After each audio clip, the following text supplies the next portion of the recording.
My sister humiliated me in front of my children, calling me a failure while everyone laughed. I stayed silent, took my kids' hands, and walked out. That night, I made one phone call. By morning, her husband was screaming, my parents were begging me to answer, and my sister finally realized the secret I had hidden from them for years. The secret that would cost them everything. Before I continue this story, let me know where you are watching from in the comments below. Hit like and subscribe if you have ever had to stand up to family who underestimated your worth. I am Nia, 34 years old, and for as long as I can remember, I have been the designated disappointment of my family. To my parents and my older sister Chloe, I am just the struggling single mother, the college dropout who scrapes by doing freelance graphic design from a cramped apartment. They have absolutely no idea that my entire life is a carefully constructed illusion. They do not know that I am the founder and CEO of Apex Holdings, a massive commercial real estate investment firm right here in Atlanta. They also had no idea that my tolerance for their toxic behavior expired tonight. Growing up in our household meant constantly competing for affection that was only awarded based on social status and appearances. My parents, Marcus Sr. and Denise, valued nothing more than looking good in front of their friends and our extended family. Chloe, who is 3 years older than me, learned to play their game perfectly. She was the golden child, the one who wore the right clothes, went to the right parties, and married the right man. Her husband, Preston, is a 40-year-old white man who presents himself as a Wall Street elite and a master of finance. My parents practically worship him. They see his race and his supposed wealth as a golden ticket that elevates our entire family status in the Atlanta social scene. They excuse his arrogance and his condescending attitude because they believe he validates their own success. The private dining room at an exclusive steakhouse in Buckhead was supposed to be a joyous environment. We were gathered there to celebrate my parents' 40th wedding anniversary. The mahogany table was crowded with 20 of our closest relatives, laughing, toasting, and enjoying the lavish spread. I sat quietly near the end of the table, cutting a piece of chicken for my 9-year-old daughter Zuri, while my 14-year-old son Jamal quietly drank his soda. I was perfectly content to stay out of the spotlight and let Chloe and Preston hold court as they always did. The trouble began when the waiter approached the table with the leather check folder. He naturally handed it to Preston, who had spent the entire evening bragging loudly about his latest real estate acquisitions and his 6-figure bonuses. Preston opened the folder, glanced at the total, and let out a theatrical sigh. He whispered something to Chloe, who immediately grabbed the folder from his hands. She stood up slightly, adjusting her expensive designer wig, and deliberately threw the heavy leather folder across the long table. It slid across the white linen and stopped right in front of my plate, knocking over my water glass. "Pay for your portion and your kids, Nia," Chloe announced, her voice cutting through the ambient noise of the restaurant like a siren. "The bill is $2,500. Preston and I are not running a charity. You need to pay up before you leave. You have freeloaded off the success of this family enough." The entire dining room fell dead silent. 20 pairs of eyes turned to stare at me. I could see my aunts and uncles exchanging uncomfortable glances, while some of my cousins tried to hide their amused smirks. The humiliation was designed to be public. It was designed to remind everyone in the room that Chloe was the wealthy, successful sister, and I was the charity case who did not belong at their luxury table. I felt the heat rising in my face, but I maintained my composure. I looked at the bill, and then looked up at Chloe. Before I could formulate a calm response, I felt a sudden movement beside me. My son Jamal, always so fiercely protective of me, reached into his pocket. His hands were shaking as he pulled out a crumpled $20 bill. It was his allowance money, the money he had been saving for weeks from doing chores around our neighborhood. He tried to place it on the table, his young face tight with an emotion no child should have to feel. He just wanted to help his mother. That is when Preston decided to intervene. He walked over to our end of the table and placed his heavy hand on Jamal, pushing my son's shoulder down with a sickeningly fake smile on his face. "Put it away, kid," Preston said, with a condescending chuckle that echoed in the quiet room. Do not humiliate your mom any more than she already is. Keep your little pocket change. I will cover her tonight.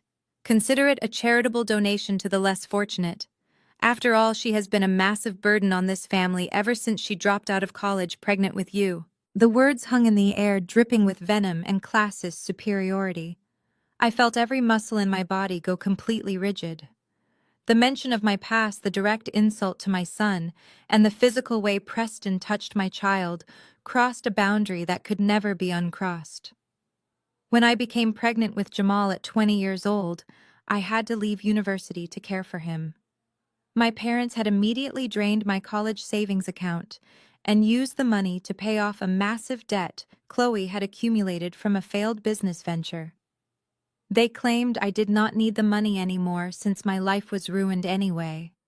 I had spent the last 14 years working myself to the bone, building my empire from the ground up, while letting them believe I was still struggling. I looked at my parents, expecting them to finally draw the line. I expected a grandfather to stand up for his grandson. I expected a mother to defend her daughter against such a vile public attack. Instead, my mother Denise took a slow sip of her red wine and nodded in agreement with Preston. "Chloe and Preston are absolutely right, Nia," my mother said, her voice laced with the familiar disgust she reserved only for me. "You should be down on your knees showing some gratitude. Preston is the pride of this family. He takes care of us and he elevates our name. You always have to bring your negative energy and your victim mentality to ruin our special nights. You should be apologizing to your sister and your brother-in-law for being such a financial burden." My father, Marcus Sr., did not even look at me. He just kept cutting his steak, silently validating my mother's words with his complicity. In that exact second, the last remaining thread of loyalty I held for these people snapped. I did not scream. I did not cry. I did not try to explain that I could buy this entire restaurant if I wanted to. Emotional reactions were exactly what they wanted from me. They wanted the angry black woman stereotype so they could justify their mistreatment. I was not going to give them that satisfaction. I calmly reached into my designer handbag, which they assumed was a cheap knockoff. I pulled out a crisp $100 bill and placed it gently on top of the leather folder. "This is for the waiter," I said, my voice perfectly steady and dangerously cold. "My children and I do not need the charity of fake millionaires." I stood up and smoothed my dress. I reached out and took Zuri by her small hand and motioned for Jamal to walk ahead of me. My son stood tall, wiping a tear from his eye as he moved away from Preston. I stopped right behind Chloe and Preston, looking directly into my sister's wide, shocked eyes, and then looking at my parents at the head of the table. "Tonight, I am an uninvited guest," I said, making sure every single person in the room could hear the absolute certainty in my voice. "But enjoy this expensive meal while you can, because tomorrow morning you will all be homeless." I turned my back on them and walked out of the private dining room, the heavy wooden doors swinging shut behind me. I led my children out to the front of the restaurant, where my private black Maybach and my personal driver were waiting out of sight from the main windows. We climbed into the quiet luxury of the leather interior. I pulled my children close to me, kissing their foreheads and promising them that no one would ever speak to them like that again. As the car pulled away from the restaurant, heading toward the bright city lights of downtown Atlanta, I pulled out my phone. I stared at the screen for a brief moment, feeling the weight of the decision I was about to make. Then I dialed the direct number to my chief legal counsel. The phone rang twice before he answered. "Marcus," I said, my voice completely devoid of emotion. "Initiate the debt recovery protocol on Preston Company immediately. Freeze every asset call and every loan, and seize the collateral. Take everything." My sister humiliated me in front of my children, calling me a pathetic failure while my entire extended family laughed at her cruel joke. I did not scream. I did not cry. I simply took my kids by their hands and walked out of that private dining room. That night I made one single phone call. By morning, her husband was screaming in pure panic.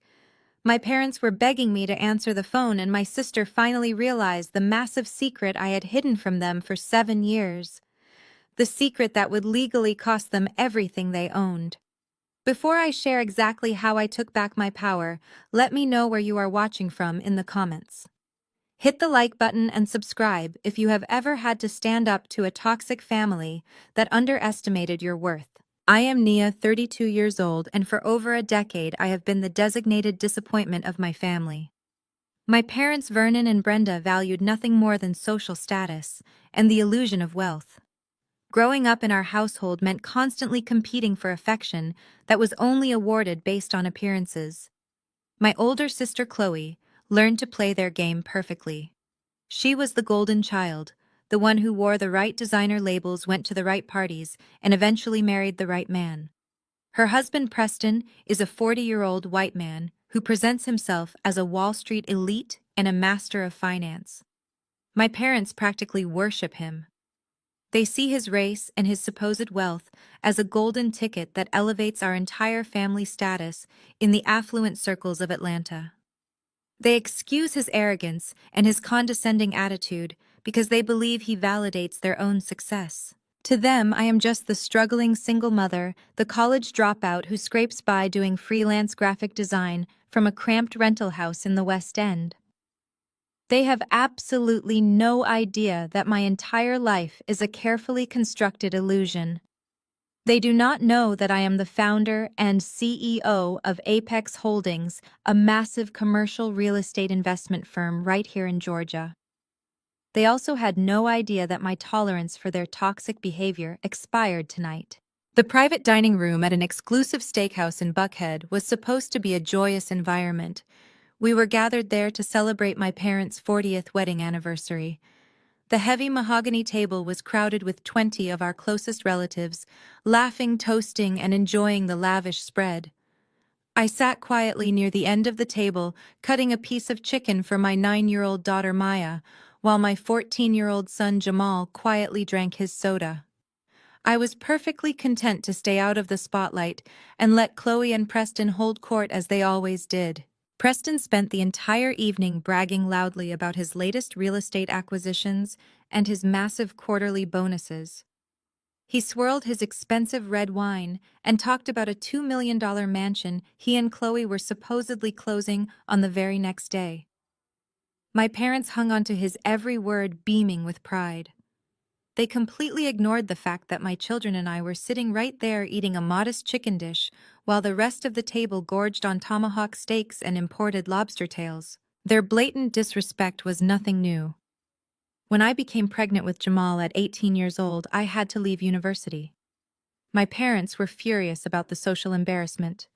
They immediately drained my college savings account and used the money to pay off a massive credit card debt Chloe had accumulated from a failed boutique business. They claimed I did not need the money anymore since my life was ruined anyway. They told me I was a lost cause and kicked me out. I had spent the last 14 years working myself to the bone. I started a small design business in a basement, which eventually grew into a massive corporate entity. I kept my wealth a complete secret because I knew exactly what my parents and my sister would do if they found out. They would drain me dry all over again to fund their lavish lifestyles. The real trouble began when the waiter approached the table with the leather check folder. He naturally handed it to Preston, who had been acting like the host all night. Preston opened the folder, glanced at the total, and let out a theatrical sigh. He whispered something to Chloe, who immediately grabbed the folder from his hands. She stood up slightly, adjusting her expensive designer dress, and deliberately threw the heavy leather folder across the long table. It slid across the white linen and stopped right in front of my plate, knocking over my water glass. "Pay your portion and your kids', Nia," Chloe announced, her voice cutting through the ambient noise of the restaurant like a siren. "The bill is $2,500. Preston and I are not running a charity. You need to pay up before you leave. You have freeloaded off the success of this family enough." The entire dining room fell dead silent. 20 pairs of eyes turned to stare at me. I could see my aunts and uncles exchanging uncomfortable glances, while some of my cousins tried to hide their amused smirks. The humiliation was designed to be public. It was designed to remind everyone in the room that Chloe was the wealthy, successful sister, and I was the charity case who did not belong at their luxury table. I felt the heat rising in my face, but I maintained my composure. I looked at the exorbitant bill and then looked up at Chloe. Before I could formulate a calm response, I felt a sudden movement beside me. My son Jamal, always so fiercely protective of me, reached into his pocket. His hands were shaking as he pulled out a crumpled $20 bill. It was his allowance money, the money he had been saving for weeks from doing yard work around our neighborhood. He tried to place it on the table, his young face tight with an emotion no child should have to feel. He just wanted to help his mother. That is when Preston decided to intervene. He walked over to our end of the table and placed his heavy hand on Jamal, pushing my son's shoulder down with a sickeningly fake smile on his face. "Put it away, kid," Preston said with a condescending chuckle that echoed in the quiet room. "Do not humiliate your mom any more than she already is. Keep your little pocket change. I will cover her tonight. Consider it a charitable donation to the less fortunate. After all, she has been a massive burden on this family ever since she dropped out of college pregnant with you." The words hung in the air, dripping with venom and classist superiority. I felt every muscle in my body go completely rigid. The mention of my past, the direct insult to my son, and the physical way Preston touched my child crossed a boundary that could never be uncrossed. I looked at my parents, expecting them to finally draw the line. I expected a grandfather to stand up for his grandson.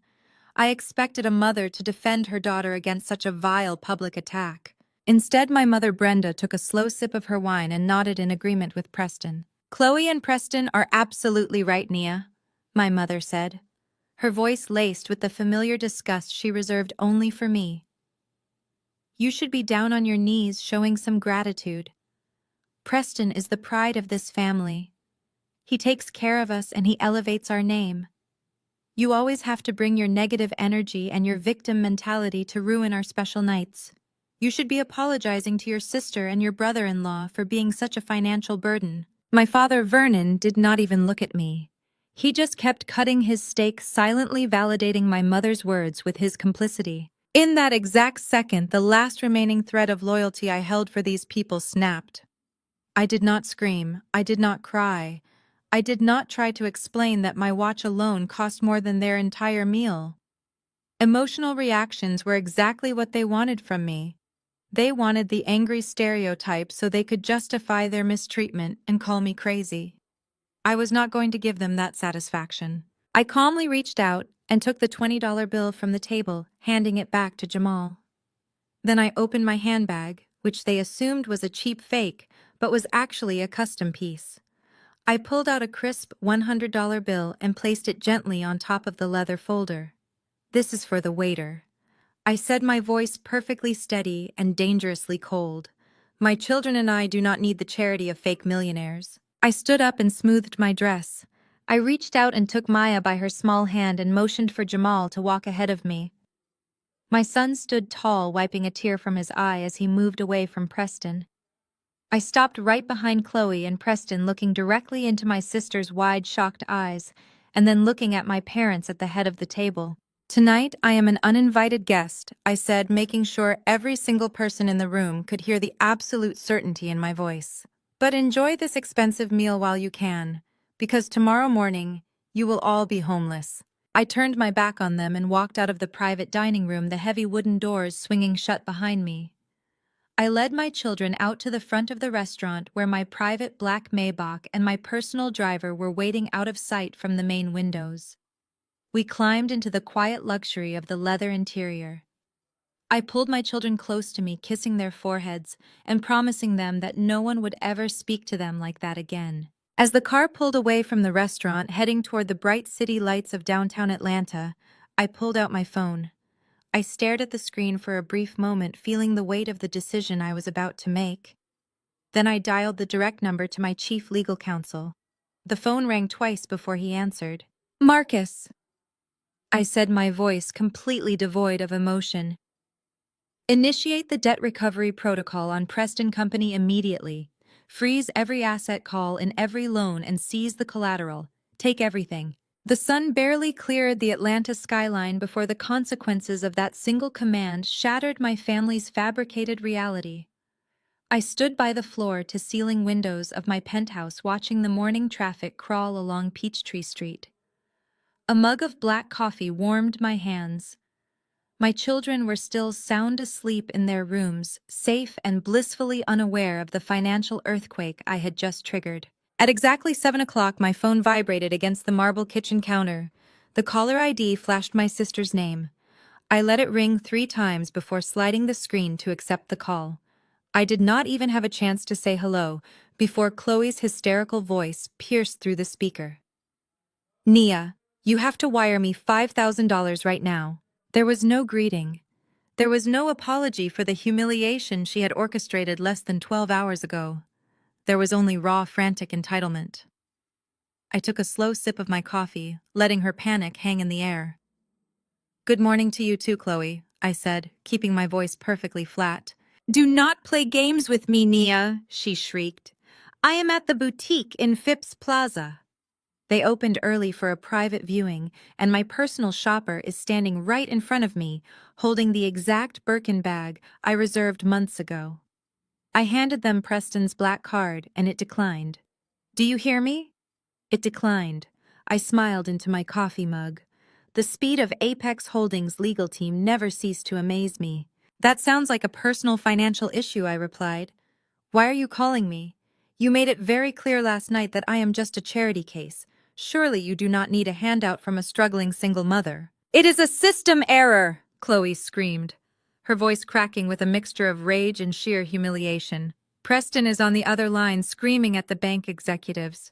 They froze his entire portfolio. Every single account is locked. The bank manager is giving us some nonsense about a sudden debt recall from an anonymous holding company. It is a massive glitch, and I am standing here looking like a complete fool in front of the boutique manager. Wire me the money immediately. Preston will pay you back tomorrow when he gets this sorted out." I walked over to the kitchen island and leaned against the cool stone. The sound of her desperation was intoxicating, but I maintained my absolute composure. "I am afraid I cannot help you, Chloe," I told her. "You see, my pocket change is reserved for my children. I suggest you put the bag down and walk out with whatever dignity you have left." Before she could launch into another tirade of insults, I ended the call. The silence in my kitchen was deeply satisfying, but it was incredibly short-lived. Less than 2 minutes later, my phone rang again. This time, my father's picture appeared on the screen. Marcus Sr. never called me this early. In fact, he rarely called me at all unless he needed someone to run an errand that was beneath Chloe. I answered the phone, fully expecting him to demand I apologize for walking out of the anniversary dinner. "We have a family emergency," my father barked into the receiver. His voice carried that heavy, authoritative tone he used to intimidate his employees and his children. "Good morning, Dad," I said. "Listen to me, Nia," he interrupted, entirely ignoring my greeting. "Preston is dealing with a massive corporate banking issue this morning. Some aggressive private equity firm is trying to execute a hostile takeover of his assets through a loophole. His liquid cash is temporarily tied up in the freeze. He needs immediate capital to float his operations and pay off the retaining lawyers to reverse this mess." "I find it fascinating that the master of Wall Street needs a bailout," I replied. "But I still fail to see how his poor business management involves me." "It involves you because you are part of this family," he snapped. "And right now, the family needs to step up and protect our most valuable asset. Preston is the foundation of our reputation. He took care of you last night when you embarrassed us. Now it is your turn to show some loyalty." The sheer audacity of his words made my blood run cold. My own father was demanding my loyalty to a man who had publicly degraded my teenage son just hours prior. He was demanding I sacrifice for the very people who treated me like dirt on their shoes. "I have no money to give him, Dad," I said, playing directly into the impoverished role they had assigned to me years ago. "You know that." "I am not asking for your pennies, Nia," my father scoffed. "I am talking about your grandmother's property, the lot in the West End." My grip on the phone tightened. When my grandmother passed away, she completely bypassed my parents and Chloe in her will. She left me a desolate, overgrown piece of land in the West End of Atlanta. My family had laughed at the inheritance. They called it a worthless patch of dirt in a dangerous neighborhood. They mocked me, saying it was a fitting inheritance for the family failure. For the past decade, I had quietly paid the property taxes, keeping the land exactly as my grandmother had left it. "Preston has a buyer lined up. My father continued, his voice dripping with condescension. A developer who buys up cheap land in bad neighborhoods. He is willing to give us $200,000 cash for the lot today. It is pennies, but Preston needs the immediate liquidity to unfreeze his accounts. I have already told Preston you will sign the deed over to him this morning. He is having his assistant draw up the transfer paperwork right now. You promised my property to Preston without even asking me, I asked, making sure he heard the absolute disbelief in my voice. Do not start being difficult, Nia, my father demanded. You have done absolutely nothing with that slum for 10 years. You do not have the money or the brains to develop it. Preston needs the cash now. This is your chance to finally be useful to this family instead of being a constant drain on our resources. I expect you at Preston's office by 9 o'clock sharp to sign those papers. He spoke with the absolute certainty of a patriarch who was used to absolute obedience. He fully expected me to bow my head, surrender my only visible asset, and thank him for the opportunity to save his precious white son-in-law. He thought I was weak. He thought I was ignorant. I took a deep breath, letting the cool air of my penthouse fill my lungs. I walked over to my desk and picked up the pristine architectural blueprints I had been reviewing the night before. I will not be at Preston's office at 9 o'clock, I said, my voice dropping an octave, carrying a weight and authority my father had never heard from me before. And I will certainly not be signing over my grandmother's legacy to float a sinking ship. Excuse me, my father growled. You do not have a choice in this matter. You will do what I tell you to do. Actually, Dad, I have every choice, I replied smoothly. You see, Preston does not have a buyer lined up for a cheap slum. Preston has been trying to illegally acquire my property for 6 months because he knows something you apparently do not. What are you talking about? My father demanded, his frustration peaking. That worthless patch of dirt in the West End was just formally rezoned by the city council last week. I explained, my words sharp and precise. It is now designated for a massive commercial retail center. I know this because my firm spearheaded the lobbying effort. That land is not worth $200,000, Dad. It was just appraised at $5 million. I could hear the sharp intake of breath through the phone, the absolute shock radiating through the cellular connection. 5 million, my father whispered, the number echoing, as if he could not comprehend the magnitude of the wealth he had just mocked. Yes, 5 million, I said. Preston knew the rezoning was coming. He tried to trick you into forcing me to sign it over for pennies so he could flip it for 5 million and save his fraudulent company from bankruptcy. He used your desperation for status to try and rob your own daughter. That is impossible, my father shouted, his denial fierce and desperate. You are just a jealous, bitter girl making up stories because you could never achieve what your sister has. You know nothing about commercial real estate or high-level finance. I know exactly who owns the debt that is currently crushing him, I replied, my voice unwavering. And I will not give a $5 million property to a criminal just so you can pretend your family is perfect. Do not call my phone ever again. I ended the call and blocked his number before he could formulate another insult. The game of hiding in the shadows was officially over. I placed my phone face down on the desk and looked at the framed photograph of Jamal and Maya. They were smiling, radiant and safe. I had protected them from poverty, and now I was going to protect them from the toxic legacy of my own family. I walked toward my master suite to prepare for the day. I had a hostile corporate takeover to finalize, and I needed to dress the part. I stepped out of my closet wearing a tailored emerald suit, cut from Italian silk, and paired it with my favorite black stilettos. The reflection in the mirror was no longer the struggling freelancer my family loved to pity. I was the apex predator of Atlanta commercial real estate, and today I was finally dressing the part.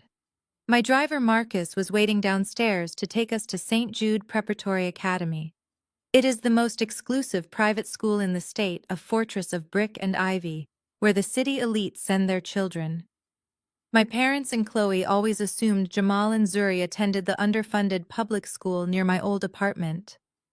They had no idea I had been paying the $60,000 annual tuition for each of my children for the past 3 years. The morning drop-off line at St. Jude is usually a quiet parade of European luxury vehicles and polite nods between wealthy parents. I kissed Jamal and Zuri in the back seat, adjusting my daughter's collar before they stepped out of the Maybach. I watched them walk through the wrought iron gates, feeling a profound sense of pride. I had built a fortress around my children to ensure they would never feel the sting of inadequacy that my family had inflicted on me. I was just about to tell Marcus to drive me to the financial district when a loud screech of tires shattered the morning serenity. A beige mid-size rental sedan aggressively swerved into the red zone directly behind my car. Since Preston had his Maserati impounded yesterday, this must have been his desperate replacement. The passenger door flew open and Chloe marched out. She looked entirely unhinged. Her designer wig was sitting slightly off-center, and her makeup looked hastily applied. Preston climbed out of the driver's side, his face flushed red with absolute fury. They must have tracked my phone location through a family sharing app I had forgotten to disable. "You absolute psychopath!" Chloe screamed at the top of her lungs, marching directly across the pristine brick walkway. She did not care who was watching. She did not care about the wealthy mothers in their tennis gear, pausing on the sidewalk to stare. She only cared about asserting her dominance. I stepped out of my car and closed the door behind me, standing tall in my emerald suit.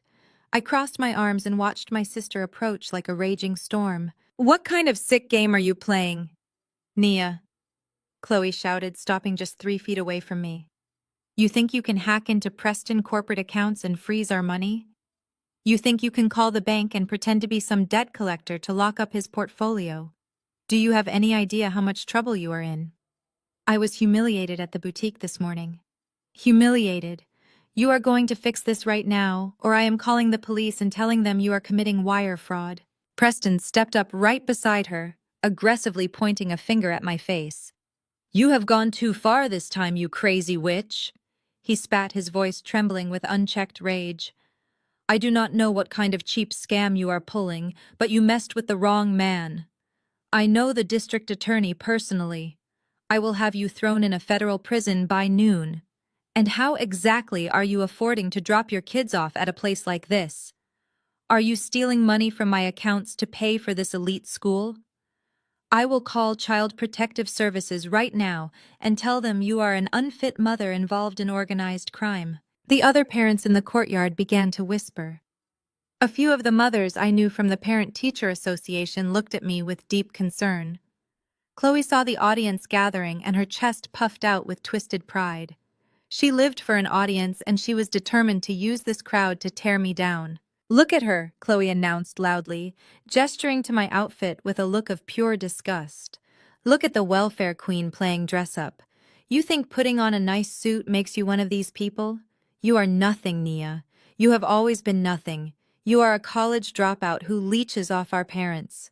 You are a complete failure who has to steal from my husband to buy her way into a rich neighborhood." I did not raise my voice. I did not break eye contact. I just smiled, a slow, chilling smile that made Preston visibly falter. "Are you quite finished, Chloe?" I asked, my voice echoing calmly across the quiet courtyard. "Because you are currently trespassing on private property and making a fool of yourself in front of people who actually matter in this city." My utter lack of fear drove Chloe completely over the edge. She hated when she could not make me cry. She hated when her bullying did not result in my submission. Her face twisted into a mask of pure malice. She wanted to hurt me so badly that she was willing to dig up the darkest moment of my professional life just to prove she held the power. "You think you are so smart?" Chloe shrieked, stepping closer to my face. "You think you are some brilliant mastermind. You are exactly the same pathetic loser you were 7 years ago at the Harrison agency. You really thought you were going to get promoted with those stupid graphic design concepts, did you not? You really thought your little portfolio was going to change your life." I kept my face perfectly still, but internally the memory burned. 7 years ago, I had worked as a junior designer at a prestigious marketing firm. I had spent 6 months developing a massive rebranding campaign for our biggest client, working late into the night while raising my kids. "I took your portfolio," Nia Chloe bragged loudly, pointing a manicured finger at my chest. "I stole your entire campaign, and I put my name on it. I handed it directly to the creative director, and I got the senior executive position." And what happened to you? You got fired.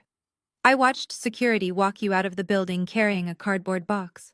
I ruined your pathetic little career because you did not deserve to win. You are meant to be at the bottom, Nia. You are meant to stay down there in the dirt. So do not stand here in a stolen suit acting like you have power over me. The wealthy parents standing nearby gasped in absolute horror at her confession. They were completely disgusted by the sheer cruelty of her words. Chloe did not care. She was breathing heavily, a triumphant smirk plastered on her face. She truly believed she had just won the argument. She believed she had put me back in my place. I looked at my sister, absorbing the reality that she had intentionally destroyed my life, and felt absolutely no remorse. That stolen portfolio had almost cost me my apartment. It had almost left my children hungry, but it had also forced me to start my own company. Her betrayal was the catalyst for my empire. You are right, Chloe, I said, my voice dropping to a deadly whisper. You did put me at the bottom. But you forgot that when you bury a seed, it grows. Preston lost what little patience he had left. His white privilege and arrogance could not handle a black woman looking at him with such absolute defiance. He thought he could use physical intimidation to force my compliance. Listen to me, you little thief, Preston growled, stepping aggressively into my personal space. He raised his right hand, reaching out violently to grab my shoulder and physically force me toward his car. He never even made contact. I raised my right hand and simply snapped my fingers. The response was instantaneous. Two massive men wearing sharp black suits and earpieces, who had been standing discreetly near the school entrance, lunged forward with terrifying speed.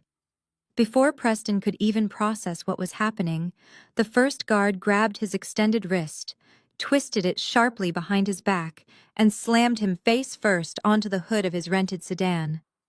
The metal crumpled slightly under Preston's weight as he let out a loud yelp of pain. The second guard stepped smoothly between me and Chloe, creating an impenetrable human wall. "Do not touch her!" the guard ordered, his voice booming with military authority. Chloe shrieked in absolute terror, jumping back and clutching her designer bag to her chest. Preston struggled against the hood of the car, demanding they let him go, threatening to sue the guards and the school. The commotion had drawn the attention of the school administration. The heavy oak double doors of the main building swung open. Headmaster Sterling, a distinguished man in a gray tailored suit, rushed out onto the courtyard. Chloe saw him, and her eyes lit up with desperate hope. She immediately went into her victim routine, pointing a trembling finger at me and the security guards. "Help us," Chloe cried out to the headmaster. "Call the police right now. This crazy woman just ordered her thugs to attack my husband. She is a criminal. Have her arrested." Headmaster Sterling jogged down the brick steps and walked briskly toward the drop-off zone. He did not look at Chloe. He did not look at Preston pinned against the hood of the rental car. He walked directly up to me, stopped at a respectful distance, adjusted his silk tie, and bowed his head in deep reverence. "Good morning, Madam Chairwoman of the Board Headmaster," Sterling said, his voice ringing out with absolute respect. "I apologize for this disturbance. Shall I have these trespassers permanently removed from the academy grounds?" Chloe's jaw physically dropped open. She stopped breathing entirely. Her eyes darted from Headmaster Sterling to the security guards and then finally rested on me. The color drained completely from her face, leaving her looking pale and terrified. Preston stopped struggling against the hood of the car, his neck craning awkwardly to look at the headmaster in sheer disbelief. "Yes, Headmaster Sterling," I replied, brushing a speck of dust off my emerald sleeve. "These two were just leaving. And please instruct the gate security that Chloe and Preston are permanently banned from coming within 500 feet of this campus." "Understood, Madam Chairwoman," he replied, stepping back respectfully. I looked down at Chloe, who was visibly trembling. Her entire reality was currently collapsing around her. "Have a terrible morning, Chloe," I said. "I will see you both in the boardroom." I did not even look back as my driver pulled away from the school courtyard. The image of Preston pinned against the hood of his cheap rental car by my security team was deeply satisfying. But I had a massive empire to run, and I could not waste my entire morning dealing with a fragile man throwing a temper tantrum. I tapped the privacy glass and told Marcus to take me directly to the Sovereign Tower. The Sovereign is the absolute crown jewel of the Atlanta skyline. It is a sleek 80-story high-rise of reinforced glass and steel that dominates the financial district. For the past 3 years, my family believed I rented a tiny studio apartment on one of the lowest floors of the building, struggling each month to scrape together the rent. They loved the idea of me living paycheck to paycheck surrounded by wealth I could never actually touch. They had absolutely no idea that my holding company, Apex Holdings, had purchased the entire residential and commercial tower in a massive private acquisition. I walked through the grand marble lobby, the heels of my stilettos clicking sharply against the polished stone. The concierge staff stood straight and offered respectful greetings as I passed. I headed straight for the executive management suite on the ground floor. David, the senior property manager, was waiting for me with a fresh double espresso and the quarterly financial reports stacked neatly on his mahogany desk. I sat down in the plush leather chair across from him, enjoying the quiet, luxurious hum of the building I owned. We were barely 10 minutes into reviewing the commercial lease renewals for the upcoming year when David's direct office line began to ring incessantly. He glanced at the caller ID, frowned, and looked up at me. He explained that it was a man named Preston, demanding to speak to the highest authority in the building regarding a severe and immediate legal emergency with one of the tenants. A slow, chilling smile spread across my face. I nodded and gestured for David to answer the call and put it directly on the speakerphone. Preston's voice immediately filled the spacious office. He was loud, aggressive, and dripping with unearned authority. He did not bother with a polite greeting. He simply demanded to know who was in charge and launched into a massive tirade about his own self-importance. He introduced himself as a senior partner at a top-tier financial firm, deliberately dropping the names of local politicians and wealthy real estate developers he claimed to play golf with every weekend. He was using his best Wall Street voice, the one he always used to intimidate people he viewed as the working class. He told David that he was calling as a concerned citizen and a man of significant wealth to report a highly dangerous tenant living in the building. Preston then proudly named me. He told the property manager that I was a completely unhinged and violent woman who had just orchestrated an organized attack against him at a prestigious private school. He spun a ridiculous dramatic narrative, claiming I was deeply involved in organized crime and that I was actively using illegally obtained funds to pay my rent at the Sovereign. "You have a criminal living in your building," David Preston barked through the high-definition speaker. "She is a college dropout with a long documented history of erratic behavior and financial instability. She is a direct threat to the safety of your legitimate, high-paying residents.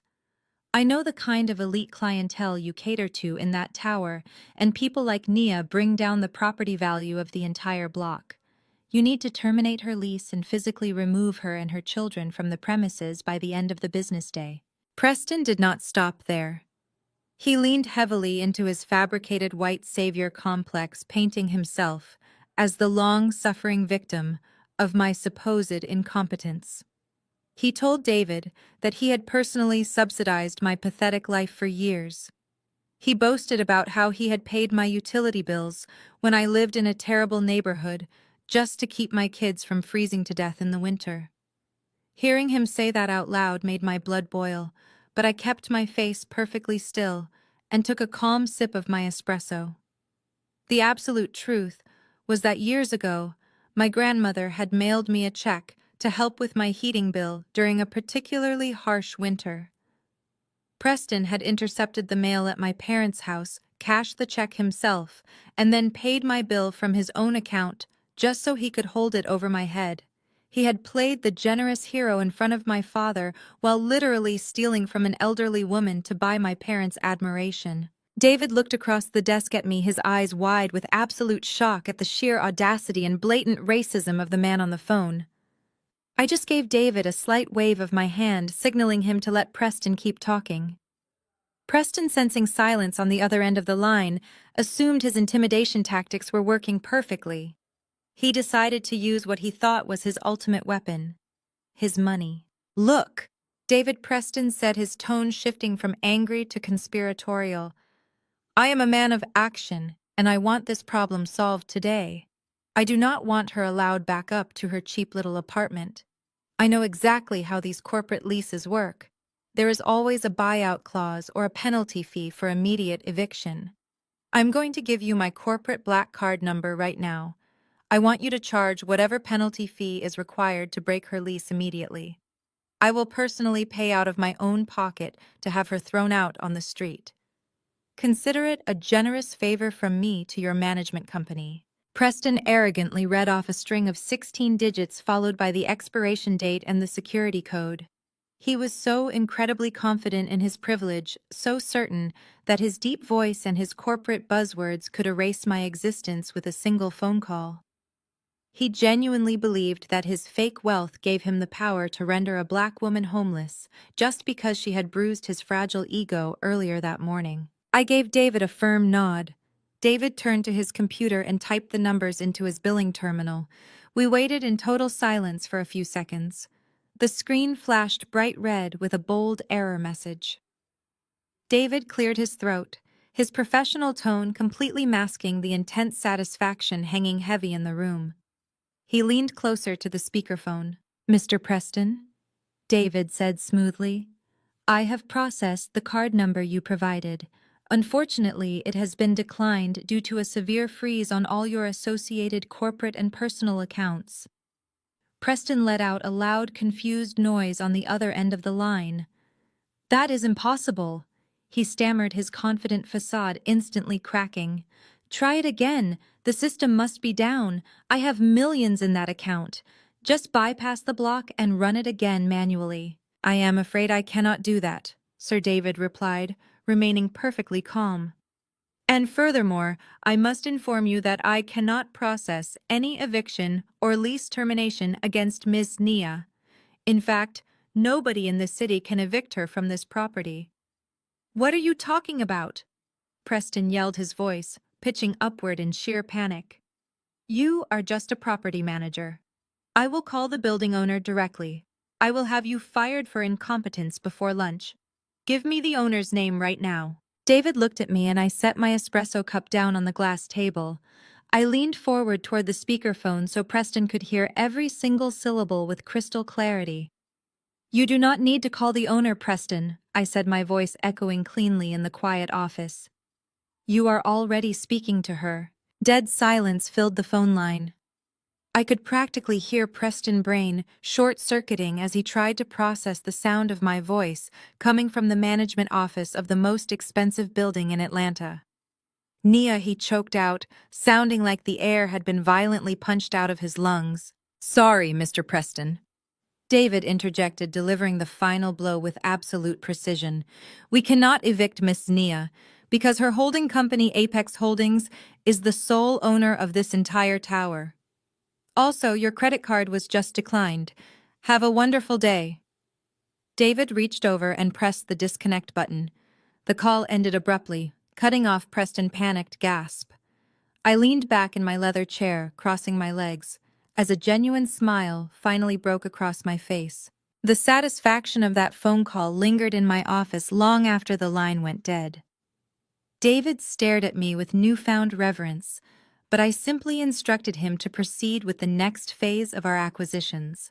Preston was officially cornered. His credit lines were frozen, his real estate assets were locked, and his firm was bleeding cash by the hour.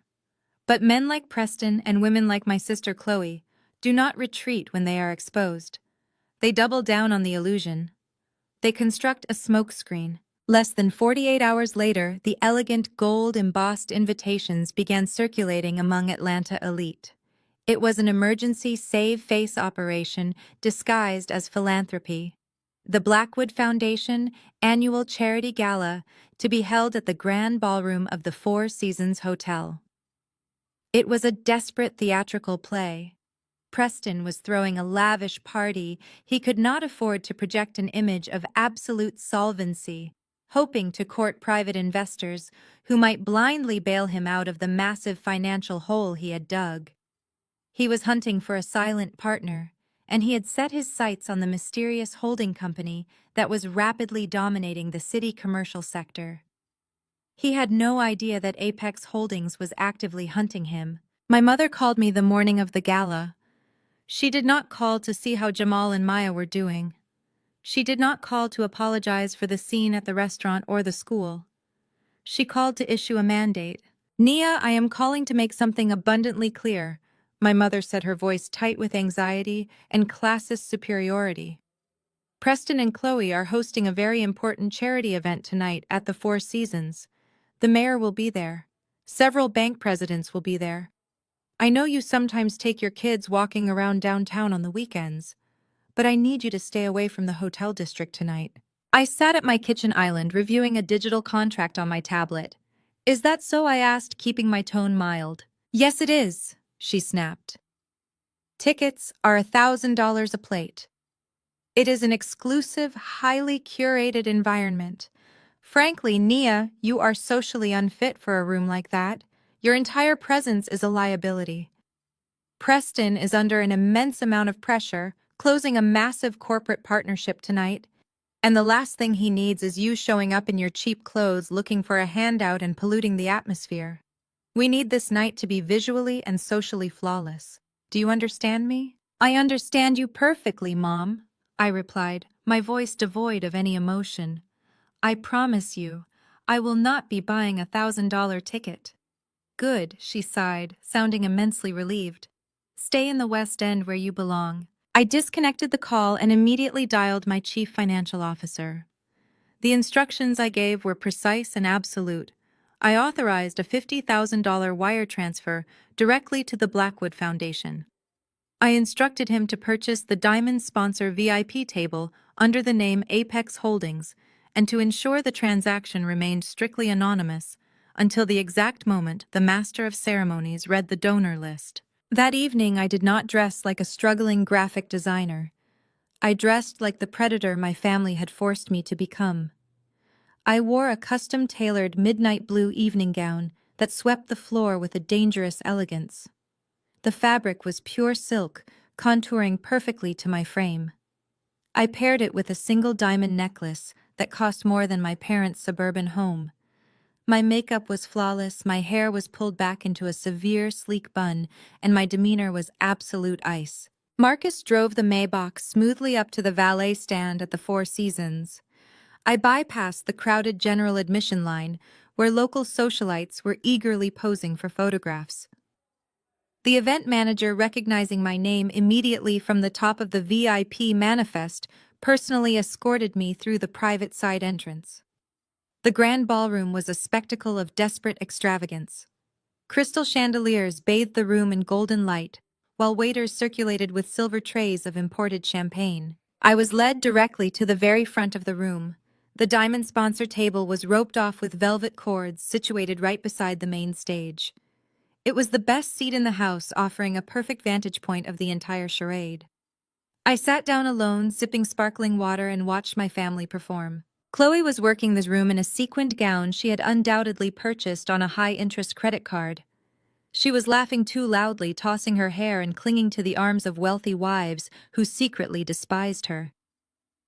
Preston was sweating through his expensive tuxedo. He was moving from group to group, shaking hands with aggressive desperation, his eyes constantly darting toward the entrance. He was waiting for his savior. He had been boasting all week that the CEO of Apex Holdings was attending his gala, heavily implying that a massive corporate merger was imminent. He truly believed that this faceless billionaire was going to walk through the doors, shake his hand, and write a check that would make his legal troubles disappear. My parents were hovering near the buffet, beaming with ignorant pride. They looked like royalty presiding over a kingdom built on quicksand. It took 30 minutes for Chloe to finally notice me. She was walking toward the front of the stage with a glass of champagne when she stopped dead in her tracks. The blood drained from her face. She blinked rapidly as if her eyes were playing tricks on her. When she realized it was actually me sitting calmly at the most expensive table in the ballroom, her shock instantly morphed into pure, unadulterated rage. She marched over to my table, her heels stomping aggressively against the plush carpet. She bypassed the velvet rope and leaned over my table, her face contorted with malice. "What the hell are you doing here?" Chloe hissed, her voice a venomous whisper, so the surrounding tables would not hear. "How did you get in here? Did you sneak in through the kitchen? Are you out of your mind?" "I am simply enjoying the ambiance, Chloe," I replied, taking a slow sip of my water. "It is a lovely party. You must be drowning in debt to afford it." "Get out!" she demanded, slamming her manicured hand onto my table. "Get out right now before I call security and have you physically dragged into the street. You do not belong here. This table is reserved for the CEO of Apex Holdings. They are our diamond sponsor. If they walk in and see trash like you sitting at their private table, Preston will lose his biggest investment." My mother, having spotted the commotion, hurried over. When she saw me sitting at the VIP table, she actually gasped, clutching her chest in horror. "Nia," my mother scolded, her voice trembling with furious panic. "I specifically told you to stay away. You are humiliating us. You are trying to sabotage your sister on the most important night of her life. Get up and leave this instant before Preston sees you." I did not move a single muscle. I just looked at the two women who had spent my entire life trying to make me feel small. "I am not going anywhere," I said, my voice perfectly calm and laced with absolute authority. "I paid for this seat." "You do not have $1,000. Chloe spat, a cruel laugh escaping her lips. "You are a broke single mother who leeches off this family. Security will be here in exactly 10 seconds to remove you." Before Chloe could wave down the guards, the grand ballroom lights suddenly dimmed. A hush fell over the glittering crowd as the spotlight hit the center stage. The master of ceremonies, a local television anchor, stepped up to the microphone, tapping it gently to command the room attention. Chloe instantly panicked. She hissed at me to hide my face and rushed back toward the side of the stage where Preston was already standing. Preston was buttoning his suit jacket, straightening his tie, and wearing a smile of absolute arrogant triumph. He was ready for his coronation. "Ladies and gentlemen," the MC announced, his voice booming through the speakers. "Tonight is about generosity, it is about community, and it is about recognizing the incredible leaders who elevate our city. We have many generous donors tonight, but there is one contributor who stands far above the rest." Preston puffed out his chest, preparing to walk forward and bask in the applause. He looked around the room, soaking in the admiration of the Atlanta elite. "This organization made an anonymous diamond tier donation of $50,000 today to secure the premier VIP table," the MC continued, reading enthusiastically from his cue card. "We are incredibly honored to have them in the room with us tonight. Please put your hands together and give a massive, Four Seasons welcome to the anonymous donor, the driving force behind Atlanta new commercial skyline, the founder and CEO of Apex Holdings." The crowd erupted into massive applause.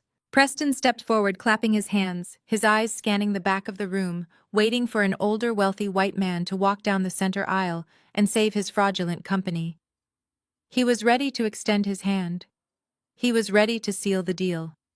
But nobody walked down the aisle. Instead, the heavy spotlight swung sharply away from the entrance. It swept across the dark ballroom, illuminating the glittering chandeliers and the shocked faces of the elite guests. The bright beam of light moved directly to the very front of the room.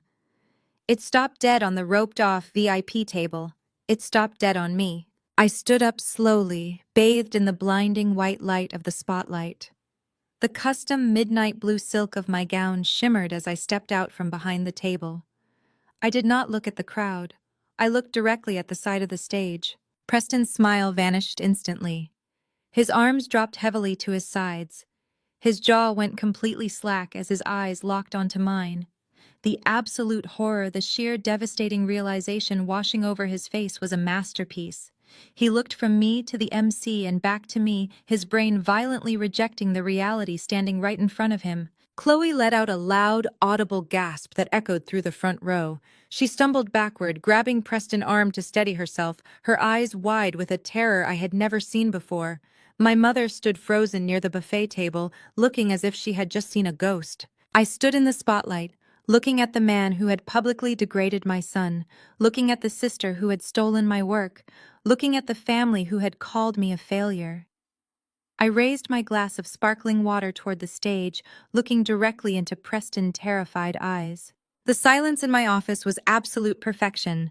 I instructed David to block any further communications from Preston and return to my work. The trap I had laid was flawless, and the jaws were rapidly snapping shut around my sister and her arrogant husband. 24 hours later, the shock waves of my financial strike were systematically dismantling Preston World. But Chloe operated on the delusion that if you ignore a massive fire long enough, it will simply burn itself out. Her entire identity was tied to the illusion of infinite wealth, and she was desperate to prove to herself and her circle that nothing was wrong. This staggering denial brought her to the sanctuary. The sanctuary was the most exclusive, overpriced luxury spa in the heart of Buckhead. It was a place where Atlanta elite gathered to drink imported champagne in plush white robes and pretend their lives were perfect. I knew Chloe would be there. It was her standing Friday appointment with her inner circle of wealthy socialites. These were three prominent African-American women whose husbands controlled local politics and commercial development. Chloe spent her entire life trying to impress them, trying to secure her position at the top of a social ladder she could not actually afford to climb. I arrived at the spa an hour after Chloe. I bypassed the main reception area and took the private elevator reserved exclusively for Black Diamond members. The air smelled of eucalyptus and expensive lavender oil. I wore a custom-tailored cream silk lounge set and oversized designer sunglasses, projecting an aura of effortless, untouchable wealth. I did not rush. I simply stepped off the elevator and walked smoothly toward the grand marble checkout counter where the final act of Chloe Morning was about to begin. Chloe was standing at the front desk flanked by her three socialite friends. They were laughing, sipping cucumber water, and discussing an upcoming charity gala. Chloe was playing the role of the generous, wealthy benefactor perfectly.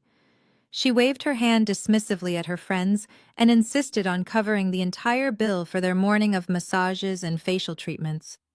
She wanted to show them that $3,000 was nothing but pocket change to her. I stood discreetly near a display of luxury skincare products just out of her direct line of sight and watched the performance unfold. "Put it all on my tab," Chloe told the receptionist, her voice carrying that familiar tone of arrogant superiority.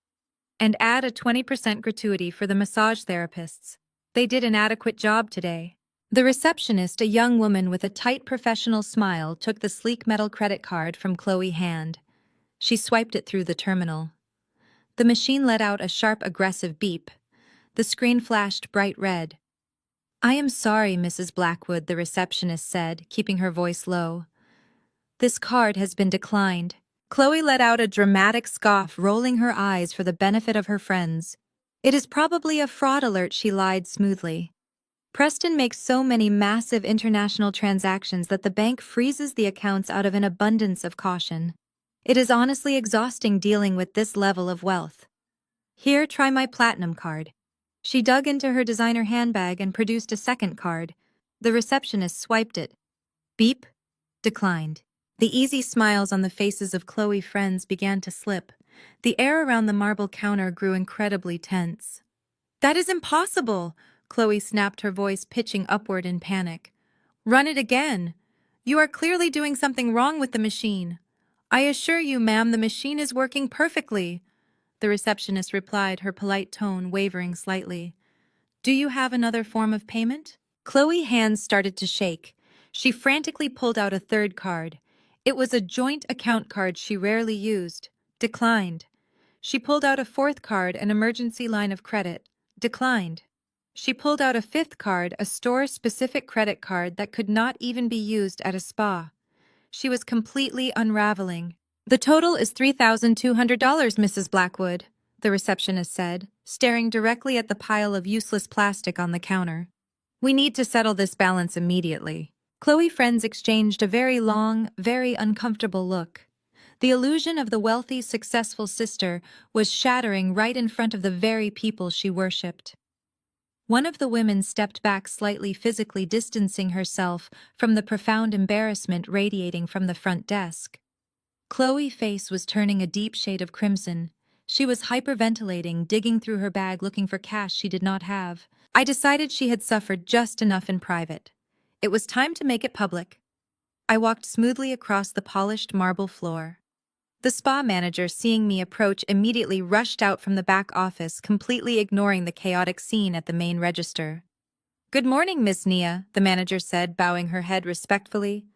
"Your private suite is prepared. Shall we send up your usual complimentary champagne?" The sound of my name made Chloe freeze. She snapped her head toward me, her eyes wide with absolute horror.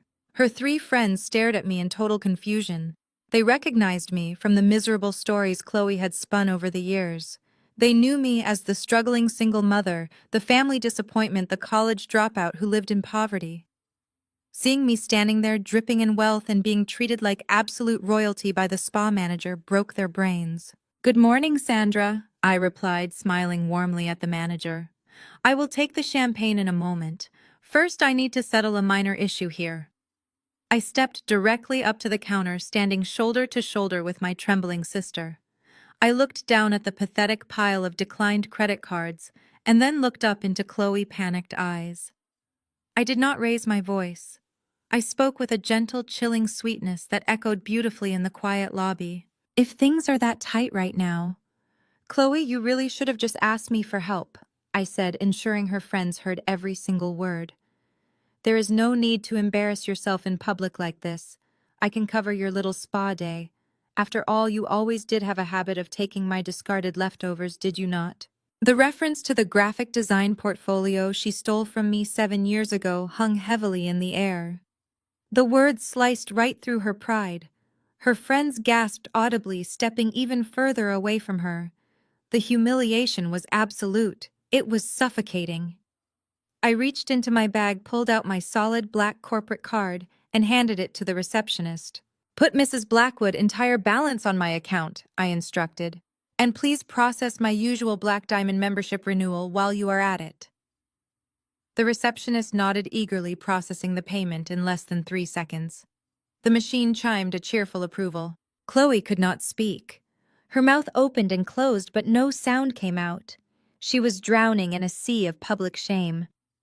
She looked at her friends, hoping for some semblance of support or solidarity, but they were looking at her with pure, unadulterated pity. They were looking at her the exact same way she had always looked at me. It was the ultimate social death sentence. Without saying a single word, Chloe grabbed her bag, spun around, and bolted toward the spa exit. She practically ran through the sliding glass doors, desperate to escape the crushing reality of her own poverty. I stood at the counter, retrieved my receipt, and smiled at the 3 socialites who were still standing frozen in shock. "Have a wonderful afternoon, ladies," I said smoothly, before turning and following the manager toward my private suite. Outside the spa, Chloe was completely losing her mind. She stood on the sun-baked sidewalk of Buckhead, her chest heaving as she frantically dialed Preston's number. She paced back and forth, ignoring the curious stares of pedestrians. Her perfect life was burning to the ground, and she needed someone to fix it. Preston answered on the second ring. He did not sound like the arrogant master of the universe anymore. He sounded like a cornered rat. "Preston, you have to do something!" Chloe screamed into the phone, tears of pure rage streaming down her face. "My cards are completely frozen, every single one of them. Nia just humiliated me in front of everyone at the spa. She paid my bill. She treated me like a beggar. You need to call the bank and stop this right now." "Chloe, shut up!" Preston roared through the speaker, his voice cracking with absolute desperation. "The cards are the least of our problems right now. The holding company just executed the collateral clause on our personal assets." "What does that mean?" Chloe demanded, her voice trembling. "It means you need to get an Uber and come home right now," Preston yelled, breathing heavily. "Because the repo trucks are sitting in our driveway. I am standing here watching 2 men hook chains up to your Maserati. They are dragging it away, Chloe. They are taking everything." I did not stay to watch the rest of Chloe's public meltdown. I stepped out of the luxury spa, the cool air-conditioned lobby fading behind me as I slid into the quiet leather interior of my waiting Maybach. I instructed Marcus to drive me back to my office at the Sovereign Tower.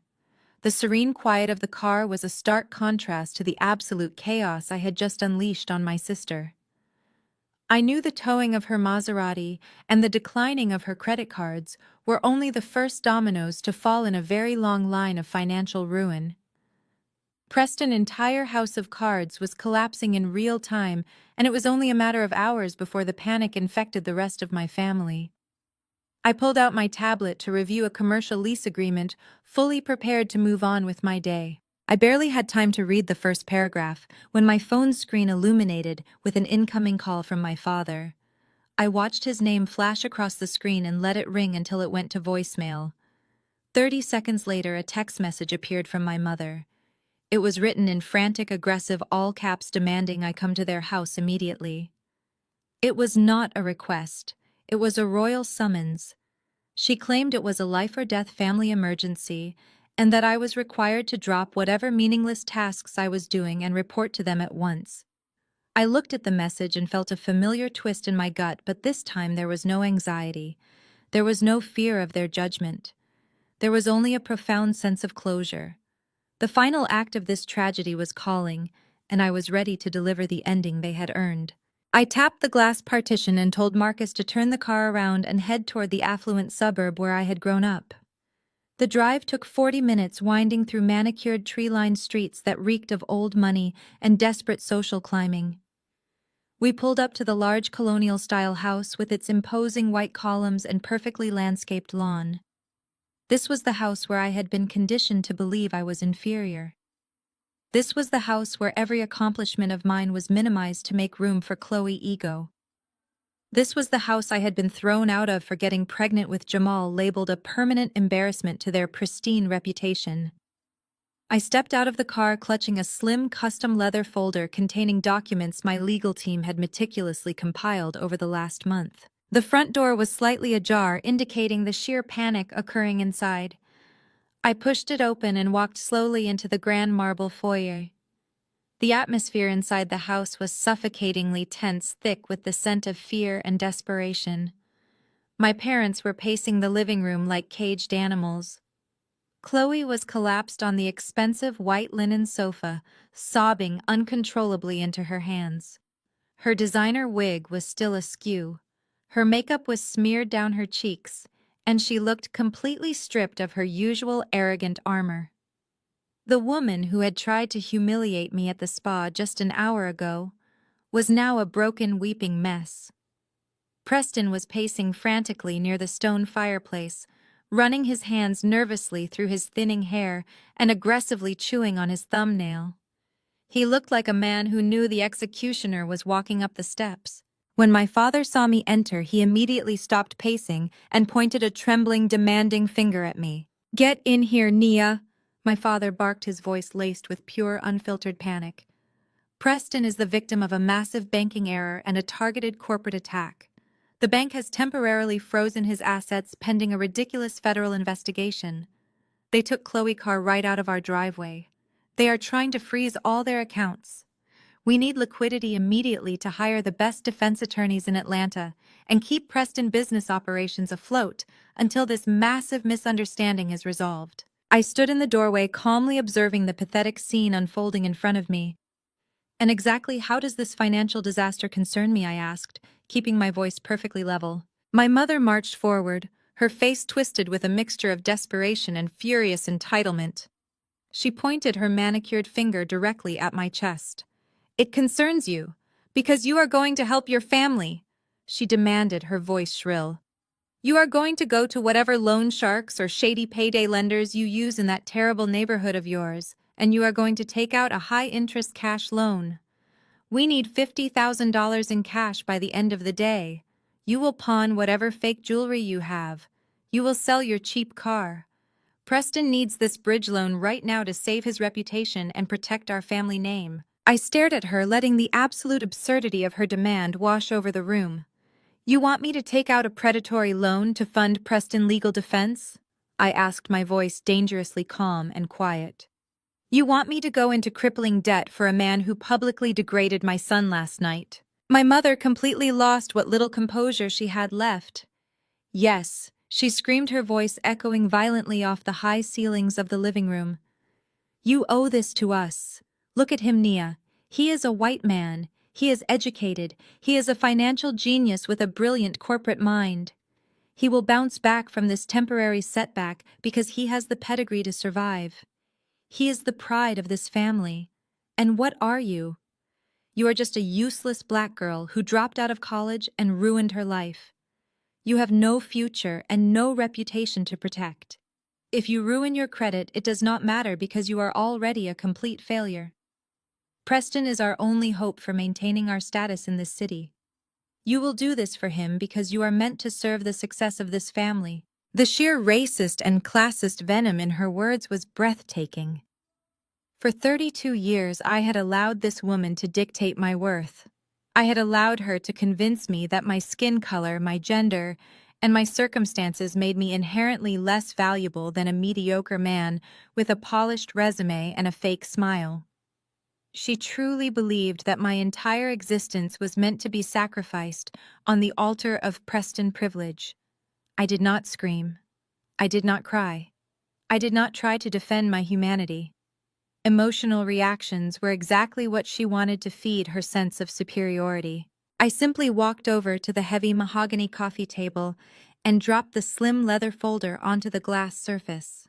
The sharp slap of the leather against the glass made Preston flinch. You are incredibly eager to sacrifice my life and my children's future for a man you do not even know. I said, my voice slicing through the room like a cold steel scalpel. You think Preston is a financial genius. You think he is a wealthy elite who elevates this family to the upper echelons of Atlanta society. You have spent years worshiping his race and his supposed bank accounts while looking down on your own flesh and blood. I opened the folder and spread the official bank statements, legal contracts, and property deeds across the table. Look at these papers, Mom. Look closely at the brilliant white genius you are defending so passionately. My father stepped forward, his brow furrowed as he looked down at the highlighted documents bearing official government seals. What is this garbage, he demanded, trying to maintain his authoritative tone. These are the authenticated financial records of Preston Shell Companies, I explained, keeping my gaze locked on my father. Preston is not a master of Wall Street. He is a glorified con artist who has been running a massive Ponzi scheme for the last 3 years. His entire portfolio is built on fraudulent commercial loans, fabricated assets, and stolen funds. And do you know how he managed to secure his absolute last round of desperate funding when the banks finally cut him off? He used you. Preston stopped pacing, his face drained of all color, turning a sickly shade of gray.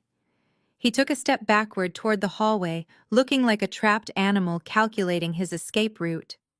Chloe stopped crying and stared at me, her eyes wide with total confusion, as she looked from the papers to her husband. What are you talking about? My mother gasped, looking from me to the documents spread across the table.